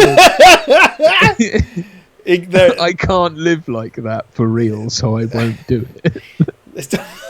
Oh yes, of course. He can't go method. Yeah. Robert De Niro C-3PO. I got blown up to play the robot. the camp robot. Yeah. Oh man, yeah, this is all great as well. The little callback to falling down the hole. R2 fixes it. You know, it's that thing of as well as it's like all they needed was a little bit of common sense, and the only one to get that from is R2-D2. Right? Ian McGar says, "Did anyone fancy Leia? I never got it about her." Ian, what the fuck, mate? What do you mean? Did anyone? What have you watched? Have you watched Return of the Jedi? This is a generational thing. I'm certain. You watched Friends? Like they did a thing on that. Dude, man, Carrie Fisher was way hot, crazy hot. Yeah, and a fucking great actor as well. You've seen Drop Dead Fred? She's great in Drop Dead Fred. I'm not weirdly defensive of Drop Dead Fred. I'm convinced it's actually fantastic great. in Blues Brothers, man. I love that. She turns up with an M16 and tries like in a storm drain. What's she doing in there? That's great, mate. The Blues Brothers is that just shouldn't be as good as it is. It's the maddest thing ever. Oh, it's one of those. It's like no one's ever going to make that. Like, I know they tried to sort of make a sequel to it, but it's like no one would ever greenlight that in a million years now. Oh, it's a shame. Someone mentioned earlier, I can't remember who it was, but like it might have been Floyd. Like the original script was like a phone book, and it was. It's just they threw loads of ideas and saw what stuck. There's a deleted scene from that where it shows Jake Blues. He parks the Bluesmobile under an electrical generator, and all it showed was him park the car in, and it sort of hums and stuff. And that's supposed to explain to you why the car has magical powers. I love as well when they finally park the car. Different movie when they park the car at the end and it just goes and all falls to pieces. Yes, yeah. Oh, I love that film. It's so great. I haven't watched it in ages. Yeah, that was a staple favourite of mine for a very long time. Blues Brothers. So elaborating on the extra shots. Angelo was saying Lucas was concerned that audiences wouldn't understand the logistics of where Lando was and where Leia and Luke was, so they made the shots of the Falcon for after release. So there you go. Yeah, see, this is such a great ending as well. I mean, the thing is, it is the second act, isn't it? I suppose. Yeah. But it's like they do a callback to this in Attack of the Clones. You know, they recreate the shot of that shot there. Right. Yeah. And it's just like, all right. I really feel like at the end of the Attack of the Clones, I really don't feel like we've achieved much, and it's just like, okay, this is supposed to put me in the same place emotionally as Empire. So I certainly saw a lot of glow sticks, man. That's what all you're doing. Yeah, but all you're doing is drawing attention to the fact I'm really not. You know what I mean? You're drawing more attention to the fact that I'm not. But there you are. People talk about Irving Kershner. People talk about a Blues Brothers watch party. I'd totally do that. I haven't seen the Blues Brothers in ages. One of the worst parts about that, though, is we can't play the sound, and as of course one of the most amazing soundtracks. It's all about the soundtrack. That's the thing. Yeah, it is all about the soundtrack. Have you seen the Blues Brothers band live? It's one of these things where, you know, so many of them have died and been replaced. So it's like Trigger. Yeah. It's like the Trigger's broom of live music experiences. But it's good fun. It's a good show. I saw them at a festival. I wouldn't like pay to go see the show, but I saw them at a festival. They were great. I mean, all they're going to do is play the whole play Everybody, and then they'll play Rawhide, and then they leave. When I saw the Blues Brothers band, obviously there have been, because there are still original components of the Blues Brothers band in there and stuff. Of course, it's that organisationally, it's the Blues Brothers band. Jake and Elwood, of course, as people that have been hired to be Jake and Elwood, are essentially interchangeable. I'm sorry. Elwood was fat and Jake was thin, and it's a bit like you had one job. I mean, as a fat man and a thin man predicament comedy duo, they're essentially got the same voice, and you change them, every other day, faster than most people change socks. At least make the thin one Jake. And I know by Blues Brothers 2000 it doesn't matter, that paradigm doesn't exist, but come on. Yeah, I know what you mean. Oh well, but yeah, Blues Brothers is would be a good shout. Oh, Blues Brothers is on Netflix. Apparently, that's great. Good to know. Very good. I've got DVD. There's one of the earliest DVDs I bought, and it had the Blues Brothers 2000 in it. And I wanted to sort of throw that disc away, but I can't have an incomplete set. But I did that. I watched Blues Brothers 2000 because I felt like I had to. Because I was like, oh come on, then let's give it a look. And it is just like, fuck, Jesus. I never watched it. I don't think I ever had it. I remember those box sets. I had Blues Brothers on VHS. But I don't think I ever had it on DVD. So it's one of those ones where it's like, because I watched it like mercilessly. Same, yeah. I was obsessed with it. It's just sort of like, so it's much like this, I was kind of like, I don't think I've ever felt the need to watch it. And then like, it's on TV enough for me to just pick it up whenever it's on, and then. Same. I ran it into the ground. It was like one of my favourite things, and I used to watch it when I was a teenager. And then when I went to uni, like in my house, a couple of other guys were well into it, so we'd sling it on all the time. And it's just like it felt like I've just watched this too many times. There's no utility in me watching this anymore.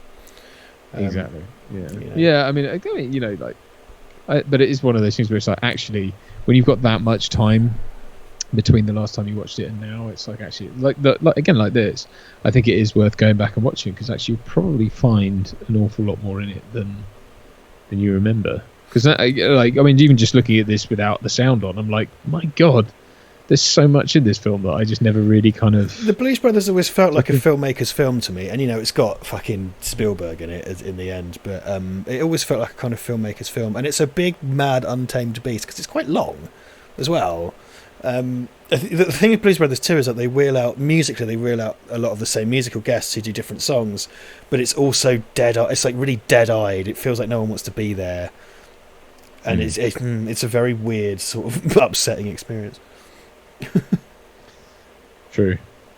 Well, I say true. I haven't watched it. Yeah, it's like John Goodman. So there was a Lee and Herring. Do you remember This Morning with Richard Not Judy? The Lee and Herring thing on Sundays. Remember that? Yeah. Yeah, I mean, I was getting tired of it. They did Oh, okay. I'm a big fan of those guys, so I did. They used to do a thing every week called Deleted Final Scenes, which was where they did deleted scenes from films, and I can't remember most of them, but I'll never forget the Blues Brothers 2000 one is, and obviously they filmed it themselves. The Blues Brothers 2000 extra final scene is Dan Aykroyd and John Belushi going to John Belushi's grave, pissing on it, and then bloodstained money flows out. It's wow. Insanely on the nose, just like, I think I know how you feel about this. Fair enough. Right. Yeah, but it was great. I must say this because I've only just I logged back into our PayPal account just to check. Omar Zambon has sent us five pence. Thank you so much, Omar. And he says, Richard Duncan, what do you think of a Yoda film? Yoda film? Yeah. That would need to have a really good. You're asking me about Star Wars, which is never going to get the most enthused reaction. They'd need to have a fucking good reason. I mean, that would need to have a really good reason to exist. Yeah, I mean, I just feel like maybe that's where the Mandalorian's going, maybe, which would be fine. Yeah, it seems to be going that way, doesn't it? I think the big mystery is where the clone came from and what it is and all that, I suppose.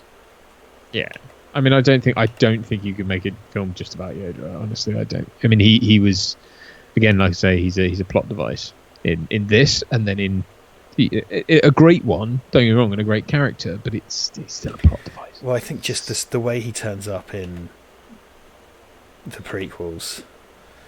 It's just like, okay. Because there's stuff they really, because I know they replaced him with CGI, but fuck me, did they drop the ball with the Yoda puppet in Phantom Menace?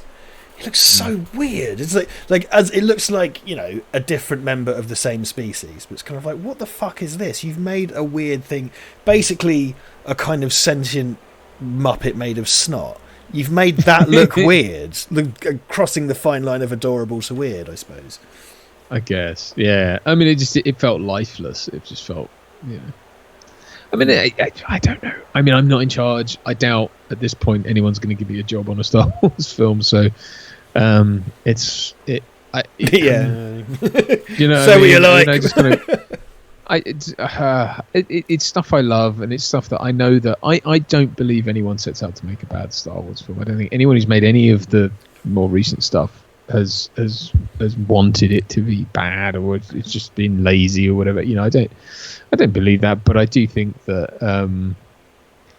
I just don't think it's as rich a universe. I mean, again, in the film we've just watched is the peak, is the pinnacle, really. I think Jedi is well up there as well, very, very close second. But I think, you know, there's 2 great films in there and 1 okay film. I wonder if we'll get any kind of salty Star Wars fans in here after the fact. So whenever you do Star Wars content and you're anything less than lukewarm about Star Wars, they go fucking mental. That's like what we've found out. Isn't it the Ewoks again? It's like, oh. On some subreddit somewhere. Yeah. They come and get you for not adoring Star Wars. And I sort of wonder, that'd be brutal to watch a fucking whole watch party. I tell you what, Ian. I'll tell you what. Ian's put Rise of Skywalker is better than Empire at the bottom of the screen. Anyone coming into this video is going to go mental, and I can't wait. It's going to be brilliant. Can't wait to publicise your address. No, we're gonna dox you, Ian. Yeah, we're gonna sell you out. No. Definitely not. Oh god. Yeah. I know it is a bit weird because it's supposed to be a sort of. I always saw Star Wars as a kind of kiddie, light-hearted space thing. Yeah. And it has this dogmatic, zealous following that just will get really annoyed about it. It's like, what? Why? Like, what? I don't. I think things that things that grow up with their audience, I think, are fated to have that happen to them. So, I think as you become older and more serious, you start to take the things you love more seriously and expect to see them through that lens. Because 2000 AD, I talk about it all the time, but that's something that massively grew up with his audience, so it's completely tonally different now to what it was. And I think that makes it kind of less accessible to kids. I mean, I think it's less of a thing you like to pick up and read as a kid. So now the fan base are all going to die because I'm like at the young end of the 2000 AD fan base, you know. Whereas Star Wars changed and it adapted, and you may not like that. I'm not sure that I do, but I remember when I used to work in language schools, I used to go and interview vet all the host families, and interview them in their homes and stuff. Mm-hmm. And I remember going to a host family somewhere in North Cambridge, and they had like a 4-year-old, and the Force Awakens wasn't even out yet. And this fucking kid was crazy for Kylo Ren and Rey and had all the stuff. And I was like, oh, so has he seen like the old ones or something? And she's like, and the mum just goes like, no, he watches the cartoon on TV and now the movie's coming out, so he doesn't even know about the other 6, but he's crazy for Star Wars and Kylo Ren and stuff. And that kid, I'm sure he would have loved all of them, and that's his Star Wars now. Much in the same way there are loads of 20-year-olds who grew up on the prequel trilogy, and to them that's the best Star Wars because it's the one they grew up with. Yeah, I mean, I guess. The thing is, you and I fall between the cracks on that because it's like we were too young when the original trilogy came out. I missed the first one and the second and the third really because it was still too young. I mean, the third one came out when I was 1, so I don't know it. It wasn't like a cultural thing for me. Well, I think it actually came out in '83, man. I think we weren't born when that. Oh, okay. Well, there you go. Yeah. I wasn't even born. So it's kind of like it was the resurgence in the '90s, and like I say, just being at my friends and then putting it on, kind of thing. And it was a thing I'd heard of, but it was sort of a done thing now. It was finished, and much like it's funny because I remember as I sort of came into my awareness, James Bond was the same thing. It was a thing that had been done because License to Kill was over. Bearing in mind that I was 89, and I would have been 5 at that point. So between the ages of 5 and 11, there was no James Bond. So it was like, oh, well, James Bond's just this thing that happened once, but it's finished now. Like, it ended with Timothy Dalton and it's done. And then it was like, when they brought Pierce Brosnan, that felt like a reboot. I remember at the time I was like, oh, it's like they've completely reinvented it. And obviously now it feels like, no, they completely reinvented it in 2006, but whatever. But it's like the same thing with Star Wars. It was like, oh, it was just this dumb thing that, like, okay, loads of people talk about, but I wasn't around for. And now it's kind of like all the stuff we have been around for is like, I think for me, Star Wars was something I watched as a little child, and then I got bored of, but always thought was cool, but I never watched again. So, like, I watched it when I was like a little kid, when I was 8 or 9, loved it, but then kind of moved on, and then 4 or 5 years later, or less, 1997, the re-releases came, and it was like, oh guys, we can go see Star Wars in the cinema. Do you remember when we were kids and we watched Star Wars? We'd go see it in the cinema. Watched all 3 again in the cinema. I'm just like, fuck, that was amazing. Even though they were the special editions, it was like, these films are incredible. And then we were all re-energized and fucking loved Star Wars again as 13-year-olds or whatever. Yeah. So it's something that we did as kids, forgot about, and then come back to, which did. And the purpose of those was essentially like a super long form lead-in to the Phantom Menace, because the re-releases started in 97 and we got all 3 movies. So that summer me and my friends in big gangs went and saw all 3 movies. I think I went and saw Jedi twice. I might have seen Empire twice as well. And then 2 years later the new movie came out and we were all fucking caught up on Star Wars and wanted to watch more Star Wars. It's clever marketing, it worked. And Yeah. And it was the first sort of new Star Wars for 15 years or whatever, or more. So, Yeah, well, like you say, we were born the year Jedi came out. We were born in. You were. I wasn't. I was born a year after Jedi. Yeah, but they didn't release it in December, man. It was like, oh no, you were born in '84, weren't you? Yeah. But like I was born Terminator year. Hey, yeah. Well, Terminator. I guess Jedi came. Okay, so I guess I was born in December '83, so I guess Jedi came out in summer '83. I don't know. Yeah. And you were born like 3 months later or whatever. So it's not like our mums went quickly, take the babies to Star Wars. Yeah. They'll be talking about it on the internet in 36 years. Yeah, What's the internet? Shut up! Get in the car! It won't start. Why? Because this is the olden time. Get the crank out that they started old cars with. Check your distributor cap. We don't have direct injection. That's exactly how our mums talk. Who are you? I'm Duncan's mum. Who's Get in the car! Check your carburetor. Carburetor. I don't have direct computer controlled injection, but I have a carburetor. Anyway, carburetor. Yeah. Oh god. Yeah, so for me it was those re-releases that done it and made me also. Because I remember, because they used to be on ITV all the time, and they did that whole thing that they were always kind of like, well, this is the last time you can see Star Wars. And even as a kid, I was like, well, no, is it? Yeah. It's like I've never known someone to just arbitrarily withdraw a film.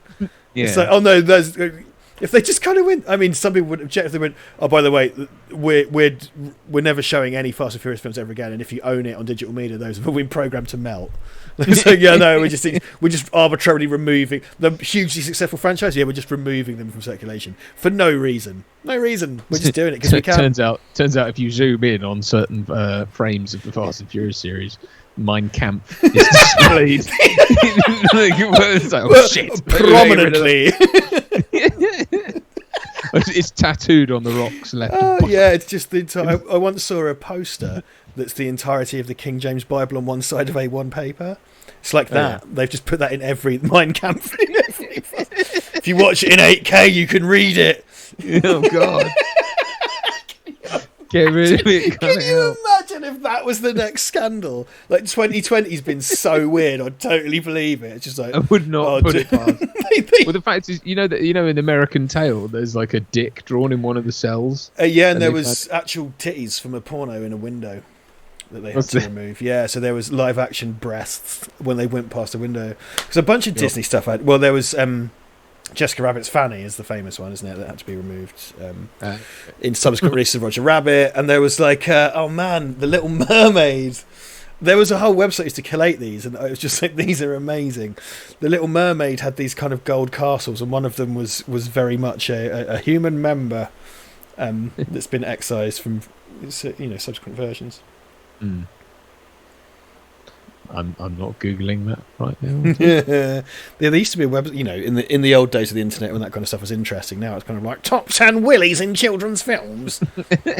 You won't believe these willies in children's films. It's what Seth Rogen was doing in Knocked Up, wasn't it? That his whole oh yeah, like they basically invented Mr. Skin without realizing it. Yeah. The Rescuers was the one with tits, I think Flood Dinner saying.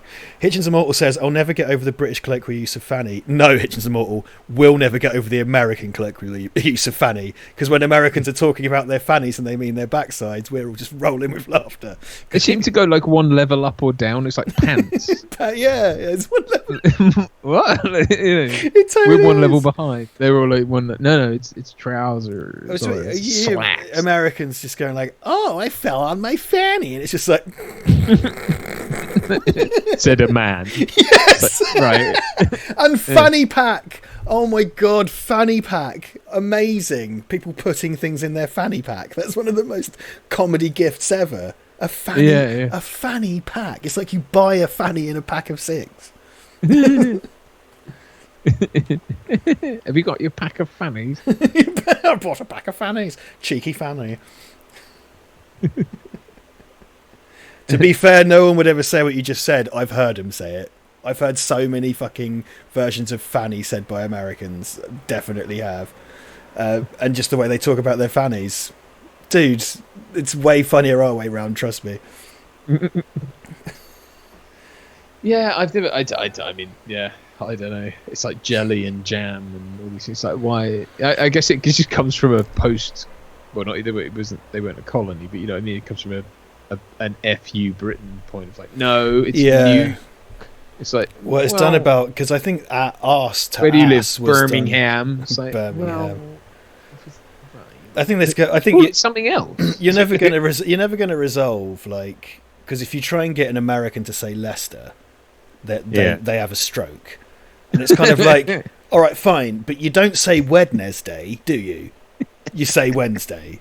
So, and I'm not like, because if you give someone not from England like Leicester to read out, I totally get it. Like, that's a fucker. Like, I totally get it, because my friend got asked in the train at King's Cross once by a couple of Aussies where to get the train to Luga Baruga. Oh, and it took a lot of figuring out Baruga. Luga Baruga, right? That sounds like a fun festival or something. Luga Baruga. The thing is, though, you say to American, like, they're like, you British and your stupid pronunciations, your I before E, that doesn't make any sense. We have an American way, fuck the metric system. And you go like, really? Can you pass the herbs, please? Yes. I'm not trying to round on Hitchens Immortal, but this is. No, God, no. We're not having it, because some of us are totally familiar with the pronunciation of towns in England. Fair enough. Having worked in tourism in England, quite a lot of you aren't. But I'm not rounding on you. Hey, look, fucking dude, like, this is the thing. It's unresolvable, because if a Brit goes to America, there's loads of weird pronunciations and shit there that we can't cope with. It totally goes both ways. Yeah, absolutely. Eventually work their way into the vernacular. It totally goes both ways. I had a fucking guy come when I worked on the concierge desk years ago.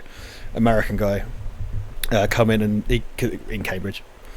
He came in and goes like, "Oh, how can I get to Oxford University?" And I was just like, "Oh, well, the trains aren't ideal because it's not direct. You have to go to London and through, but you could take a bus. Whatever way you hack it, it's about 2.5 hours from here. If you can rent a car, it's quicker, but it's similar." So and he goes to me like, "Can't I walk it?" And I was like, "Pardon me?" And he goes like, "Can I walk it?" And I was like, "To Oxford University?" And he's like, "Yeah." And I was like, "It's about 100 miles." He's like, "To the university?" And I was like, "Yeah." Basically, bless him, got into a chat with him. Someone had told him that there was a town called Cambridge with a university called Oxford. And then you drill down to the next thing that would always happen when you were at tourism in Cambridge. People think Cambridge University is like this massive building in the middle of town. like Skynet or Skynet or pyramid, when in actual fact it's, because most universities are that, but Cambridge University and Oxford are, faculties that are spread around. So it's kind of like you get to go like, it's all around you. So this poor bastard had been horribly missold a holiday. And I was kind of like, the good news is that if you want to go to Oxford as well, you've got twice as much shit to see. Yeah. Twice as much. I've never liked. Oxford is fine, but every time I've been there, I've been a bit disappointed. Oxford. I think if you come from Cambridge, there's really not a lot. It's lovely. Oxford's lovely, but if you come from here, they even have the same street names and shit. There's there are a few differences, like the Bodleian Library and stuff like that. Fine, but it's dead fucking similar, man. To go between. I just always prefer Cambridge because it has the river through it. It's nice. I knew more. I suppose it's because like you say, you go there. It's so oddly similar. And I knew my way around Cambridge, whereas I didn't around Oxford. Yes, and you feel like you've been cheated. So this is all the same shit, but I don't know where I am. It's bullshit. Yeah. I have to pay for parking because I don't know where all the cheeky parking spots are. So I guess. Oxford is lovely because you even go punting. It's all the same shit, and you're not involved in the rivalry because it has nothing to do with us people that live in these towns. It's all about them. So there's no kind of you don't give a shit. No, I never went to Cambridge. Disclaimer: I never went to Cambridge University. Yeah, people from Cambridge don't go to Cambridge University. Very rarely. No. That's another misconception. Bless the tourists. You'd always get kind of like, oh, do you go to Cambridge University? And it's like, yeah, that's why I'm working minimum wage in a hotel. What's 512 times 3? I don't know. Yeah, man, I'm carrying your bags up the stairs because I go to Cambridge University. Absolutely. Yeah, I solved the time equilibrium. I've got a PhD in Nordic poetry. That's why I have tenure. That's why I'm serving you Stella Artois. But oh god, I think this is the problem. We should never kick off on Brits and Americans comparing their pronunciations, because I would argue that neither of us are right. Neither of us are right, and both of us are right at the same time. Oh, totally. Because some of the they take a lot of the aluminium. Is it aluminium? No, what's the one? Well, they say aluminum, we say aluminium, but aluminium, the British pronunciation had an I added to it to make it sound more sciencey. It is like a marketing thing or something like that. So yeah, there is one where it's like, actually, you're right. What was it? Oh, I can't remember. But it's like you know the use of vowels either side of consonants. We play fast and loose with, despite having come up with the bloody rules. We mess with them. Oh, dude! English is such is a constantly evolving language, and it's absolutely full of contradictions. And I used to work in English language teaching, and the kids I have a degree in it. Well, there you go. People from other countries are just kind of like, the book says this, but the book also says this, and all three things contradict themselves, and you're the answer. Welcome to England. Yeah, the answer to that question is yes. Exactly. Why are all these things different but say they're the same? Yes. You just have to get on with it. Jesus it's Christ. it's also I think that's where a lot of our. I mean, look, again, it's that thing of the Brits don't actually take themselves as seriously, I think, as people think we do. I think we'll, stiff upper lip, whatever. And it's absolutely not. Absolutely not. I've had a couple of girlfriends from abroad, and a couple that were that have been learning the language and stuff. And it's just the same thing. Oh, is this kind of like, what is this? And I'd be kind of like, it's, everything you think, it's worse than that. And they'd be like, this language is insane and stupid. And I'd just be like, yeah. And most of the world it's a shocking travesty that most of the world speaks it. You know what I mean? It's insanely weird. Because the French, they enshrine their language, don't they? They have formal protections of French. Yeah, it's England. No, it's just too. Whatever. Yeah. Well, fuck that. It sounds like admin, mate. I can't be bothered. Will there be drinks? Ross Sanders says in a moment of excellent timing, says bottom jeans, no more deaths. Well, yeah. But only if you want them. Yeah, that's there you go. Yeah, good. That's English in a nutshell. It's a found poem. Yeah, it's weird, and the Aussies are a bit closer to us in the way they do things.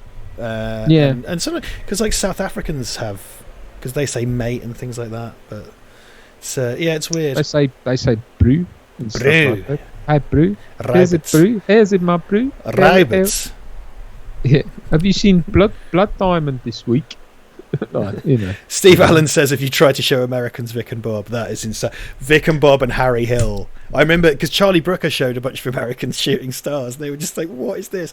And whenever there was an American guest on Shooting Stars, like poor Larry Hagman didn't have a fucking clue what was going on. It's funny because Americans seem to have a lot of reverence for stuff like Monty Python, but then you show them stuff like Vic and Bob, and it's like they're lost. And I don't know why, because it's like it's the same kind of thing. It's So yeah, because Monty Python got that loads of truck on PBS, and they toured the States, and it's kind of like, but yeah, Vic and Bob is the same kind of surrealist stuff, and you can't go, well, why doesn't that?